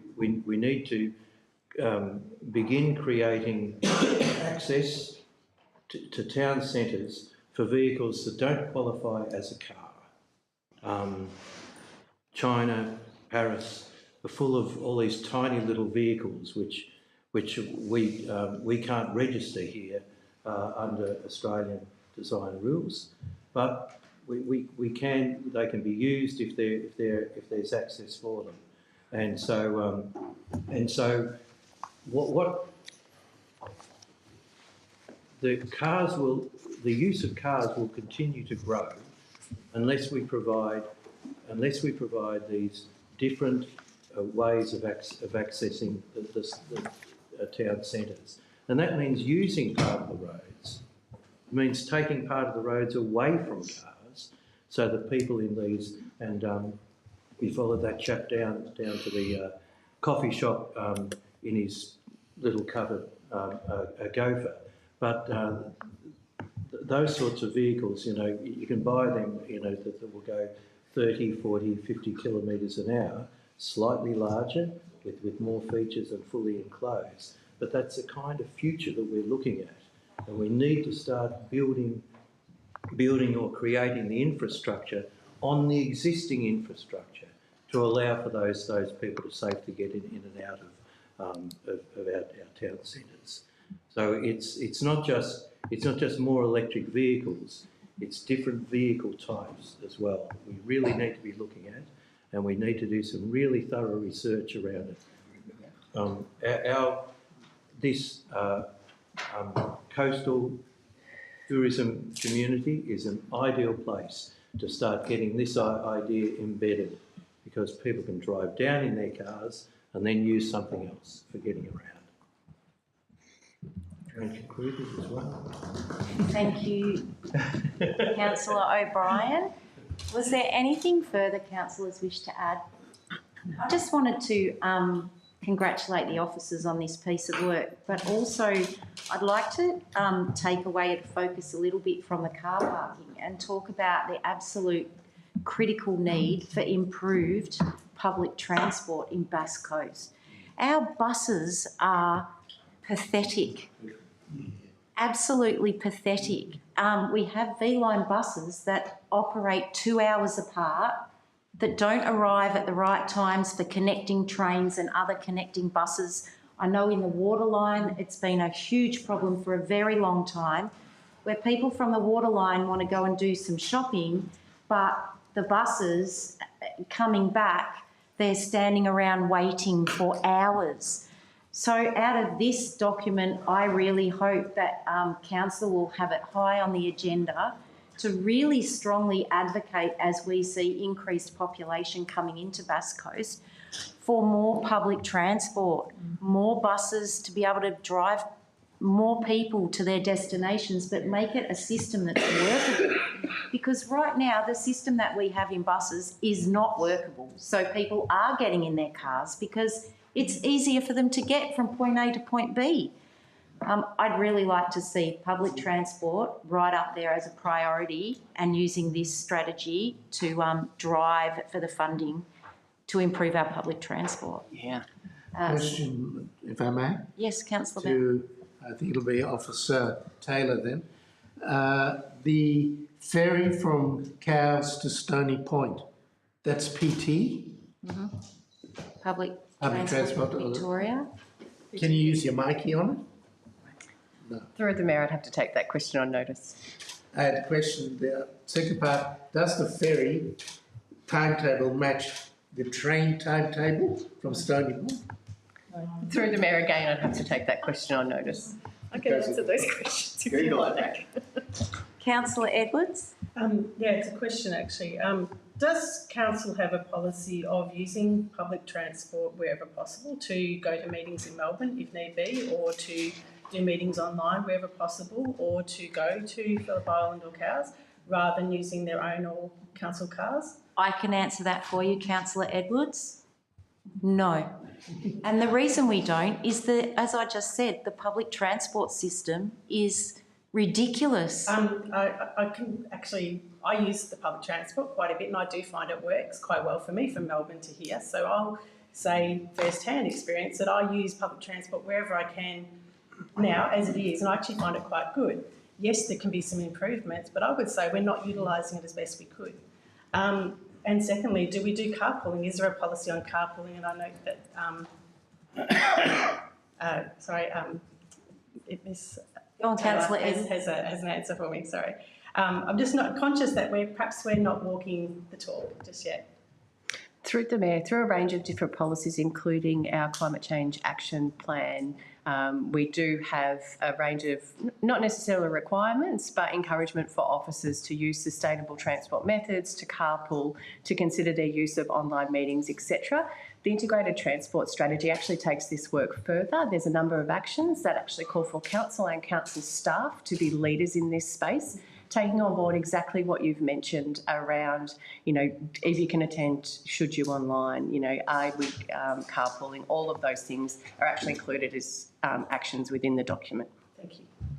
I would make the point that as a mayor, there's no way I could use public transport for my commitments in the diary. The transport system would not allow for that, and I assume that the Deputy Mayor would be in the same position. Any other, Councillor Thompson? Yes, I've just got a question to Ms Taylor. Some councils have a minibus on call, and I'm just wondering if that's something that's been put forward previously and if that's something that we could possibly do. Through the Mayor, yes, trials of community buses or the like have been conducted previously, and it is something that could be explored through delivering on a range of actions within the strategy. All right, thank you. All righty, so Councillor Temby, would you like to sum up? Thank you, Madam Mayor. Yeah, the integrated transport strategy and other similar strategies are big picture, long-term concepts that are critical to our good decision making and forward planning. Its breadth is really important and our long-term focus is important, including public transport, car parking, and more importantly, maintaining and building community amenity and accessibility, and this strategy will help us achieve those outcomes. Thank you, Councillor Temby. Can I put that to the vote? All those in favour? Thank you, councillors, that's carried.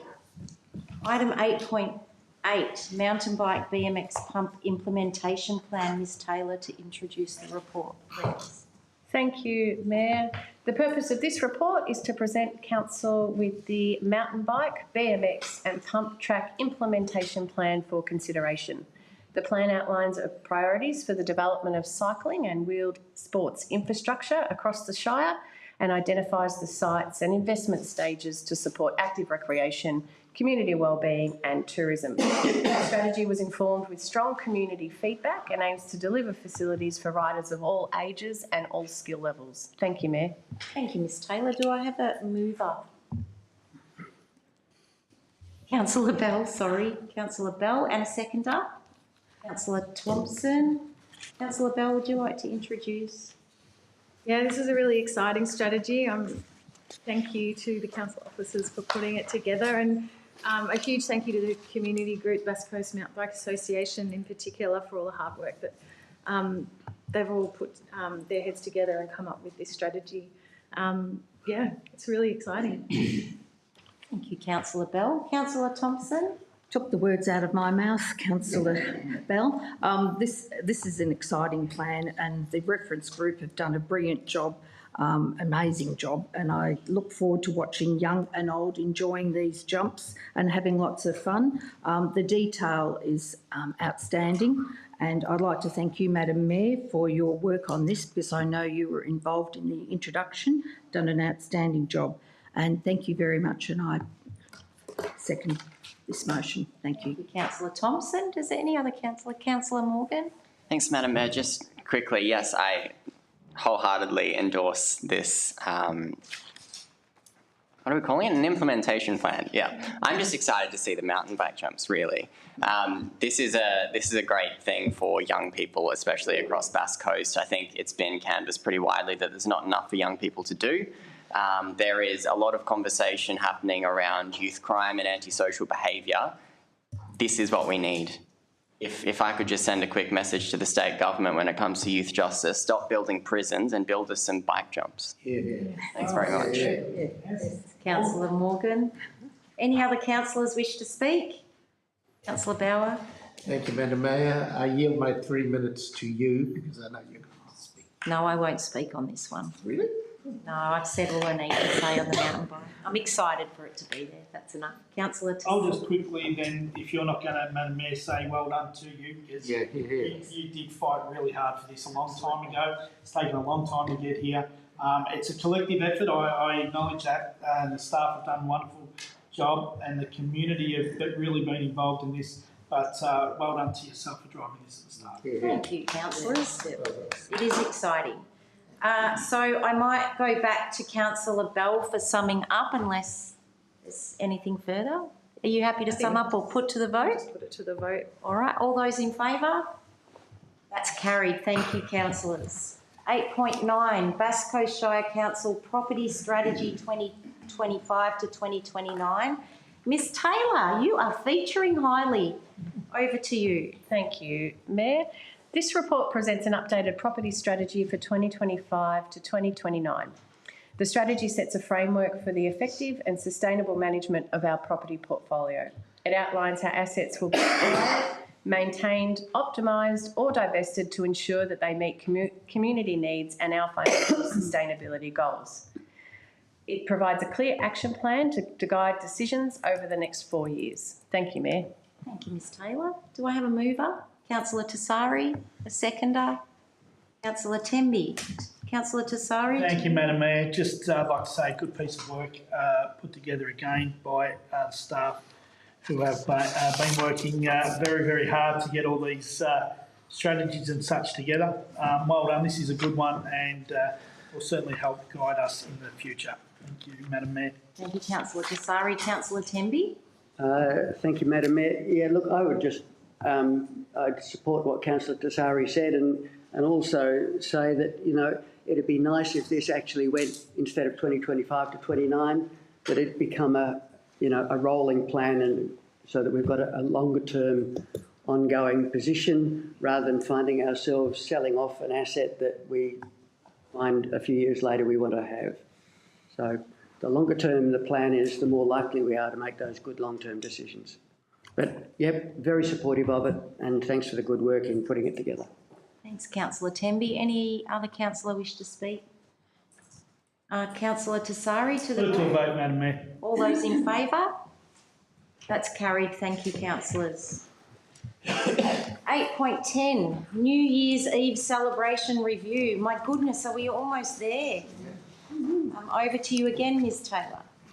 Thank you, Mayor. This report presents a review of Council's approach to New Year's Eve celebrations. After thorough investigation and consideration of feedback and the social, environmental and economic impacts of these events, the report recommends the current delivery model stay in place for the next 3 years. Thank you, Mayor. Thank you, Ms Taylor. Councillor Tassari's moving. Do I have a seconder? Councillor Thompson. Councillor Tassari. Thank you, Madam Mayor. I know I'm a bit of a dinosaur, but I love fireworks, and I know it's probably not the thing to say these days, but for the 5, 6, 7 minutes that we see the fireworks, the joy that it brings to our community, it brings our community together. I love them. I really do. I think they're very well spent. People come to the island from everywhere. It brings money into our community. They spend money while they're here, and they see such beautiful fireworks. It puts you in good spirits to start the new year, and it might not be kosher to everywhere, but I think down here I'm really excited by this plan, and I endorse it. Thank you. Thank you, Councillor Tassari. Councillor Thompson. Yes, I would just like to say that the 3 locations, Inverloch, Cowes and Coronet Bay, this is a great community involvement. There's music, food vendors, even the CFA get in their sausage sizzle, which is great for our community, and I'd like to commend Councillor Tassari for moving it. Thank you. Thank you, Councillor Thompson. Any other councillors? Oh, the hands are going up. Councillor Temby, you did put your hand up. Then I'll go Councillor Morgan, Councillor Bell, Councillor Bauer. Thank you, Madam Mayor. I recognise and share the public interest in fireworks displays, but I do not approve the use of fireworks over water, which guarantees pollution of the sea in Ramsar declared Western Port biosphere areas, or anywhere else where the waste can't be collected and disposed of properly. Thank you, Councillor Temby. Councillor Morgan. Thanks, Madam Mayor. I'll endorse the comments from my colleague, Councillor Temby. I like fireworks generally, but not in Cowes. It's not the place, and neither is Coronet Bay. The island in particular is a delicate ecosystem centred around our environmental assets, and fireworks simply don't belong on the island. Little Wing Bathaven wrote to me with their concerns about fireworks in Cowes, and I wholeheartedly agree with them. The grey-headed flying fox is a listed threatened species, and they are impacted by these fireworks. The number of orphan pups needing assistance in Victoria has ballooned tragically in the last couple of years and is set to continue. I know we all love the fireworks, but we need to at least move them away from environmentally sensitive areas. So I'm sorry, but I can't endorse this plan for the next 2 years. Sorry to be the fun police, Madam Mayor. Thank you, Councillor Morgan. We'll call you the Grinch at Christmas. Councillor Bell? Yeah, I'm really torn about this as well. We love the fireworks with going down with my son, and we meet friends, and it's a really great community atmosphere. On the other hand, the environmental impacts is really hard to stomach. I'm glad that this is only a 3-year delivery plan, which will give us time to hopefully bring those drone shows down in price, because the alternative to fireworks is very expensive that we probably can't easily justify when council has so many other financial priorities to deal with. So, yeah, it's a tough one, but it's only for the next 3 years, so we'll hope that in 3 years' time we'll have better solutions. Beautiful. Thank you, Councillor Bell. Councillor Bauer? Thank you, Madam Mayor, fellow councillors and ratepayers watching this meeting. I am very happy and pleased to endorse this report. Having attended the Carols on the Bay in Cowes many times, it is always wonderful to see the delight of the faces of our community, and especially the children, when the fireworks are let off with the sparkle and bang. New Year's Eve is no different, except there are more tourists to witness them. We should not be worried about our council-operated events, but looking at the real danger, the illegal fireworks let off on our beaches and hinterland. That is a bushfire waiting to happen. Our council-sanctioned fireworks may not be as big as Sydney Harbour at New Year's Eve, but they're definitely as spectacular. I'm glad this report endorses the use of normal fireworks over drones and the so-called quiet fireworks.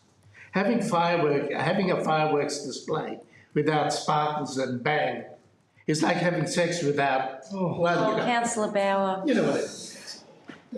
please retract that comment. Oh, no, it's a bit of humour, man. No, I think didn't you say need to anything. retract that comment, I'll Councillor. retract it. I think Thank it's then meant in all the best of intentions. Yes, thank you. That's finished. Thank you, Councillor Bauer. Councillor O'Brien? Yes, look, my view is that that because they're concentrated in Cowes and the fireworks, well, I know they're in other places around Western Port, but because one of the ones we're talking about is the fireworks in Cowes, it concentrates them there in one spot, rather than having, you know, sort of all the rat bag fireworks going off all around that coastline around to Ventnor. And there is, as Councillor Ronnie has pointed out, I mean, there is not only a fire risk, but this spreads the risk to wildlife or over a much wider area. And since the fireworks have returned, you know, on New Year's Eve to Cowes, there's far less of all the other shenanigans, you know, with fireworks around, certainly around where we are. Thank you, Councillor O'Brien. I'm going to go back to Councillor Tessari. Did you want to just put to the vote? Thank you, Madam Mayor. I will just quickly, I understand wholeheartedly the comments by Councillor Morgan and Councillor Temby. But again, you see the joy on the kids' faces, you see the joy on the community's faces.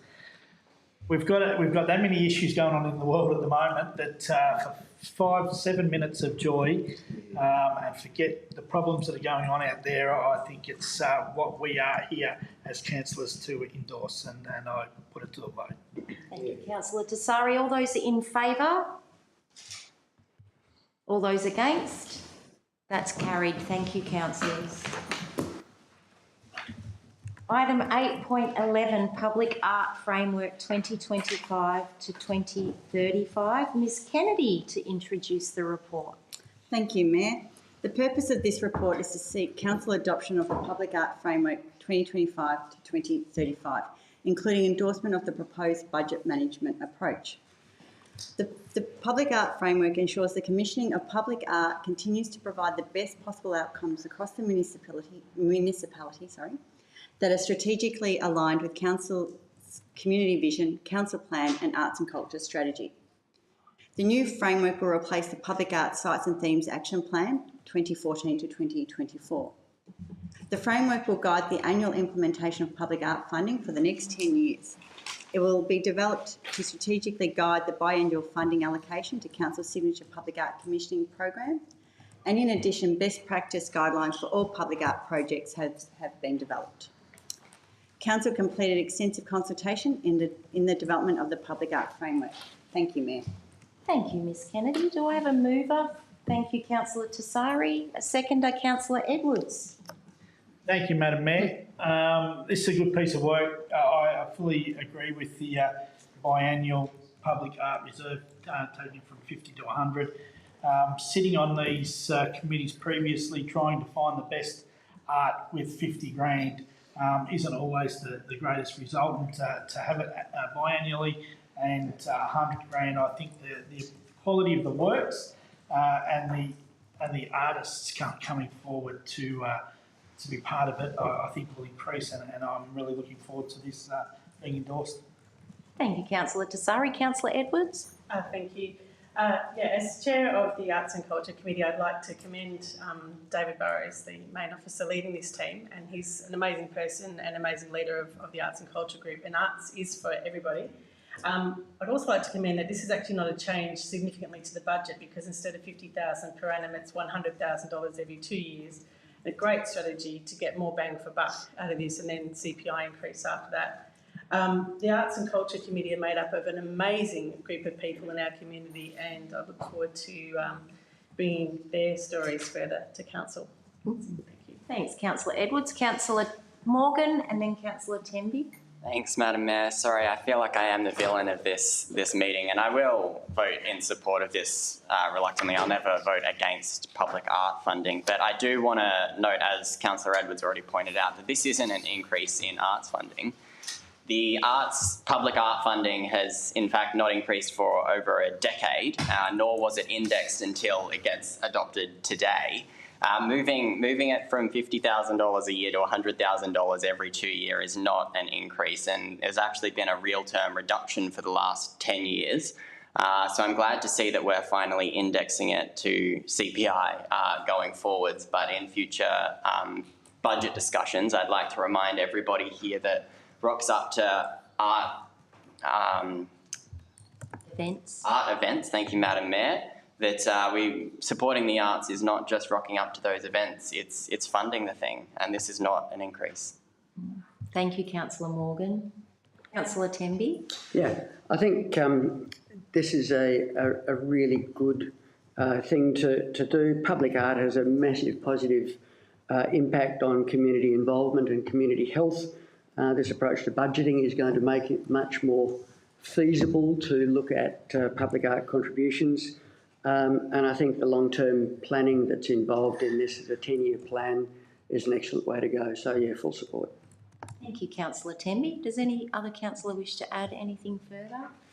I'd just like to say, as the former chair of the Arts and Culture Advisory Committee, and you're right, Councillor Morgan, I go to as many of those events as possible. I love the arts.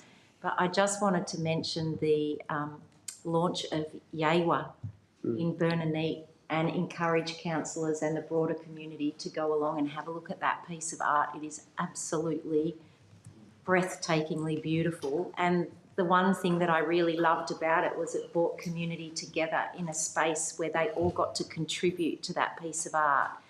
And when we were there on the weekend, you know, you could see everyone in the room pointing and counting the panels to try and find where their little piece was. So it was just such a beautiful program. I wanted to mention that. And I absolutely support, I'm pleased that it's in line with CPI, but I would really welcome, down the track in budget talks to consider a bit of an increase in the arts program. It's tough at the moment with so many things happening in the budget, so we really didn't touch on it, but I think we need to keep mindful of that in our next budget talks. So with that, I'm going to hand back to Councillor Tassari to sum up, please. Put it to a vote. All righty, all those in favour? That's carried, thank you. 8.12, the Circular Economy Framework. Ms Kennedy. Thank you, Mayor. The purpose of this report is to seek Council adoption of the Circular Economy Framework 2025. The Circular Economy Framework supports the development of a circular economy across the Bass Coast region and to increase the efficient use of material resources across Council's own operations. The framework will encourage the development of a circular economy through working across Council operations and with community to identify local opportunities to reduce and design out waste, keep materials in use for longer, develop the share economy and regenerate nature. The Circular Economy Framework will position Bass Coast and Council as leaders in this emerging space. Thank you, Mayor. Thank you, Ms Kennedy. Councillor to move. Councillor Temby, a seconder, please. Councillor Morgan. Councillor Temby, would you like to introduce? I haven't prepared anything, but I think the importance of circular economy is that it focuses on minimising our impact on the planet, but the application of circular economy also helps to bring a very wide group of otherwise disparate groups together for mutual benefit that does benefit the economy, the environment at the same time. So there are lots and lots of pluses, and I'm not aware of any minuses for this approach, and it's certainly far better than dig it up, use it and throw it away, which is what we do now. Thank you, Councillor Temby. Councillor Morgan. Thanks, Madam Mayor. This local circular economic framework is positive and bold, and I encourage everyone to go and have a read of it. But it will be undermined for every day that the federal government sits on their hands, allowing producers to keep polluting in their production of plastic.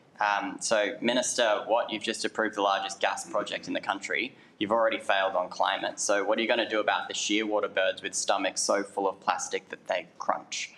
We're at the end of the line here in Bass Coast. We're doing all we can, and I'm proud of it, but we can't tackle the war on waste by ourselves.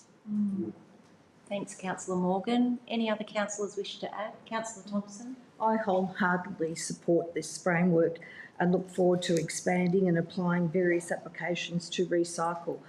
In particular, I would look to the future and be very happy to have a hard rubbish collection and have a tip shop. We could recycle and resell this hard rubbish. And for examples that Councillor Tenby earlier regarding recycling mattresses where the metal work is sold and the filling goes into dog beds. There's some amazing ideas and projects that we can take on board. Thank you, Madam Mayor.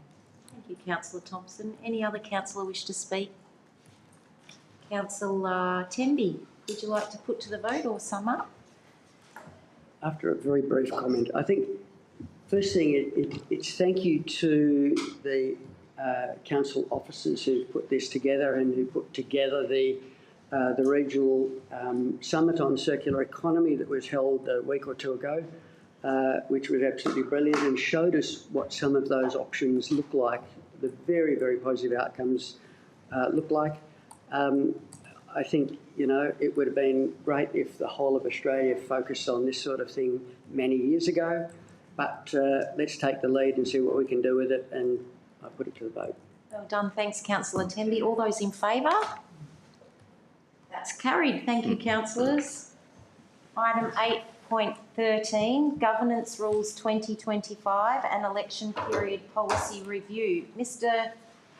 Phil Malta to introduce. Thank you.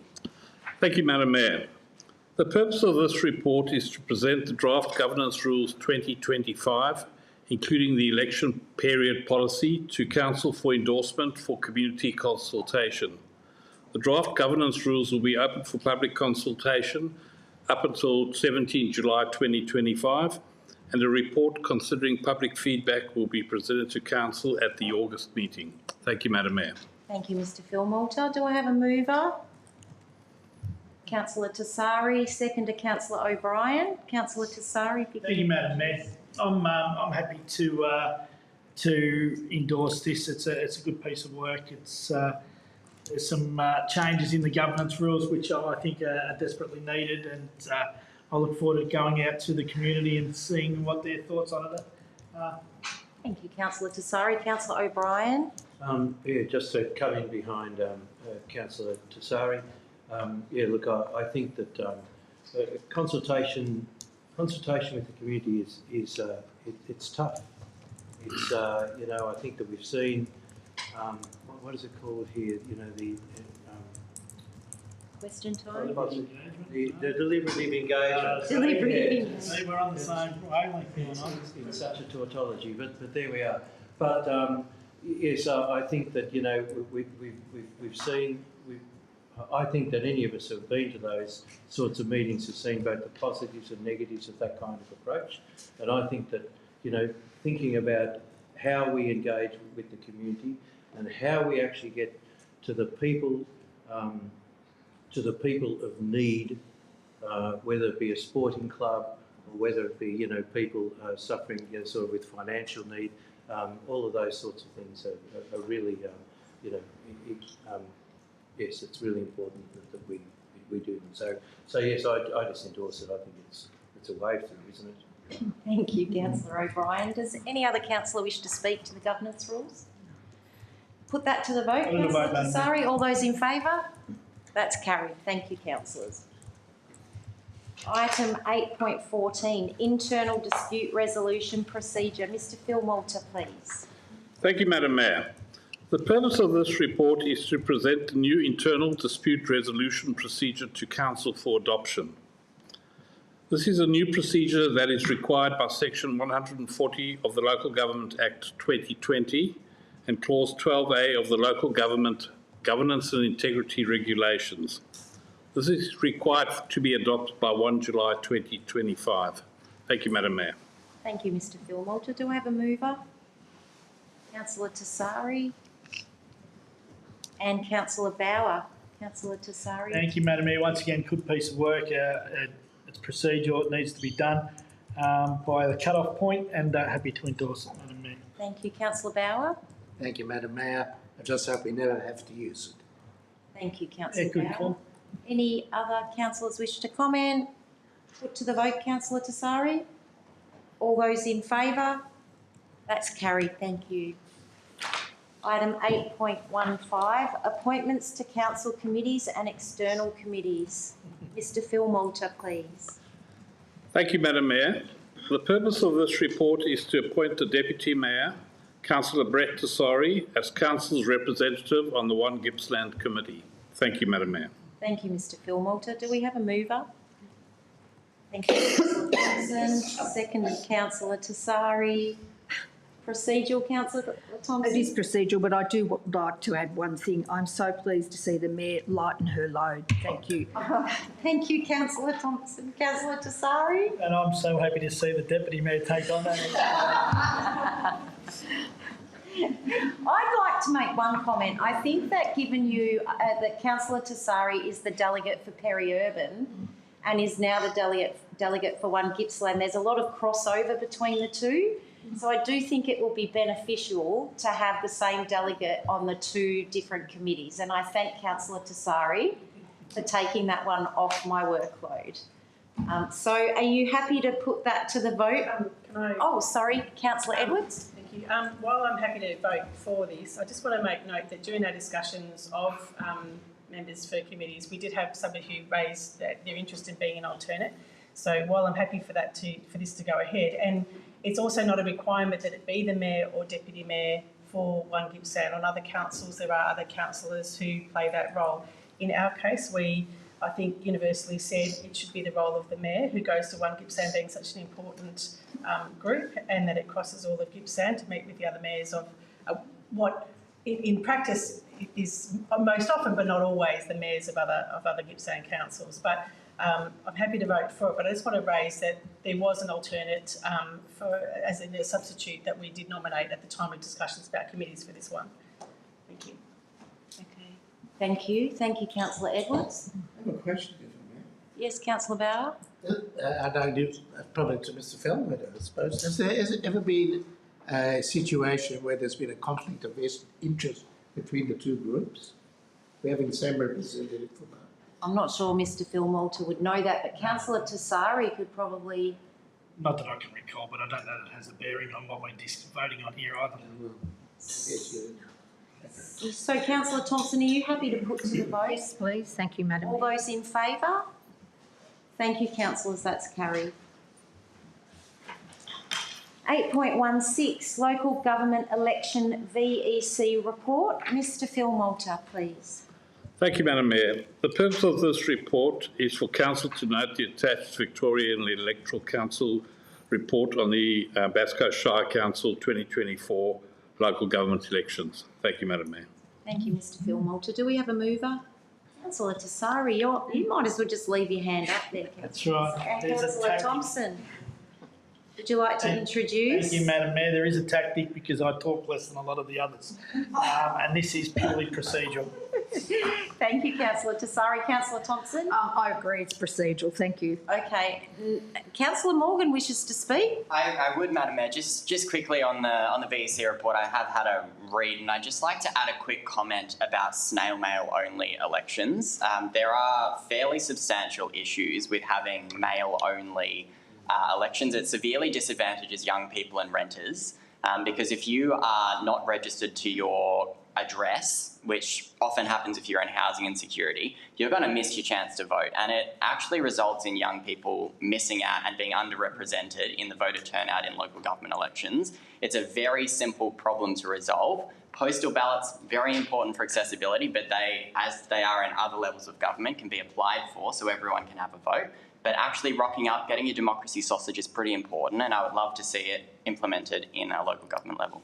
Yeah. Thank you, councillor Morgan. Councillor Edwards? Yeah, I'd just like to make a comment to this, I guess, in terms of for the next VEC election that's held for Bass, that our non-resident ratepayers also in their rates notice for the final year get reminded that they need to enrol to vote. It's not an automatic thing that they are not automatically on the roll anymore. They need to opt in rather than opt out of voting, because I think that is another segment that didn't get represented. I actually agree full and wholeheartedly with Councillor Morgan, but I also think there's another segment that didn't get represented fully this last election, and that is those people who pay rates but are not automatically on the roll anymore because of a change at state government level in the last term. Councillor Edwards, I just want to point out the CEO sends a letter to all of those members under the CEO signature from Bass Coast. Just so you're I aware. spoke to many who weren't aware of their ability to vote. So maybe we need to message that more. Yeah, okay. Someone turn the air conditioning on in here. Beautiful. Thank you. It's freezing. It is Oh. fantastic. It's cold in here. Sorry, Brett. Thank you, Councillor Edwards. Councillor Tassari, are you happy to put to the vote? Well, now I'm too hot that this has been turned up. Let's put it to a vote. All those in favour? That's carried, thank you. Councillors, we now move to item 9, which is statutory reports, and just in line with what came out of Operation Sandon report about moving en bloc, as those who may have been here in the gallery before and as councillors are aware, we have moved en bloc previously. That is about to change given the findings of the Operation Sandon report. So I'm going to start now, even though it hasn't been yet put through our system, just doing these one by one. So it might take a little bit longer, but I think it's good governance to do so. So 9.1 is the informal meeting of councillors. Do I have a mover? Councillor Tassari, seconder Councillor Bauer. Do you wish to speak or Put it to a vote, Madam Mayor. procedural? Councillor Bauer. Put it to the vote. All those in favour? That's carried. Thank you. 9.2, Planning and Building Stats, April 2025. Do I have a mover? Councillor Thompson, seconder Councillor Temby. Councillor Thompson, did you wish to speak? I just want to point out that due to our planning department, 93% of plans are approved in 60 days, and I just want to congratulate them for their hard work. Thank you very much. Councillor Temby, did you wish to add? Just a brief comment, and I've made it before as well. If we look at the first 4 reports, 2 of them are involving the removal of native vegetation. I think that, we need to carefully look at ensuring that we do not lose net canopy cover, and that where vegetation is removed, there is some means to regenerate that loss of vegetation. Thanks. Thank you, Councillor Temby. Any other councillor wish to speak? Happy to put to the vote, Councillor Thompson? Certainly. Thank you, Mayor. All those in favour? That's carried. Thank you. 9.3, contracts awarded and extended under CEO delegation. Do I have a mover? Councillor Bauer, seconder. Councillor Temby. Wish to speak, Councillor Bauer? Councillor Temby? No, thanks. Okay, put to the vote. All those in favour? That's carried, thank you. 9.4, Audit and Risk Committee Biannual Report. Do I have a mover? Councillor Tassari, a seconder. Councillor Temby. Councillor Tassari? Just quickly, I will, it seems I do sit on this this committee. They do great work. They're very thorough. Some of the things that they come up with are way above my head. But I feel having that group looking out over us as an establishment, we're in good hands. So happy to endorse this.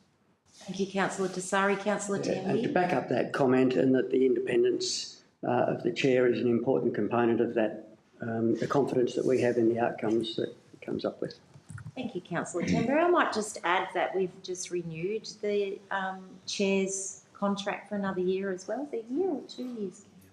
A year. So, yes, I'm on that committee as well, and it's a wonderful committee doing some really good work, and it keeps me satisfied that when I'm signing things, I've got it right.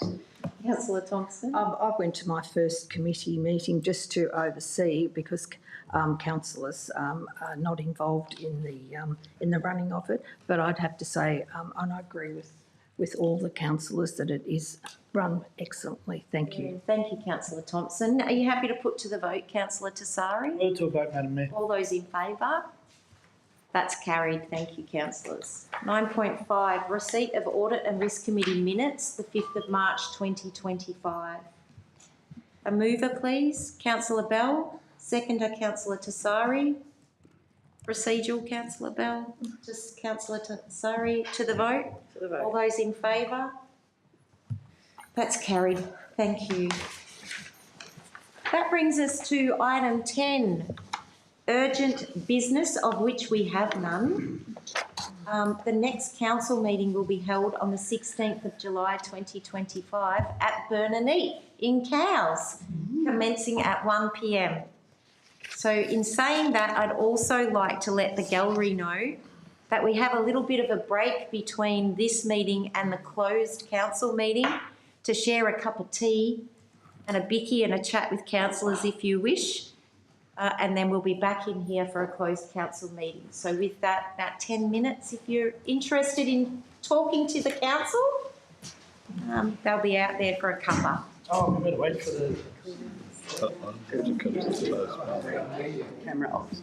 Just wait. Oh, sorry. I declare the meeting closed at 3:10 and hand over to the control room.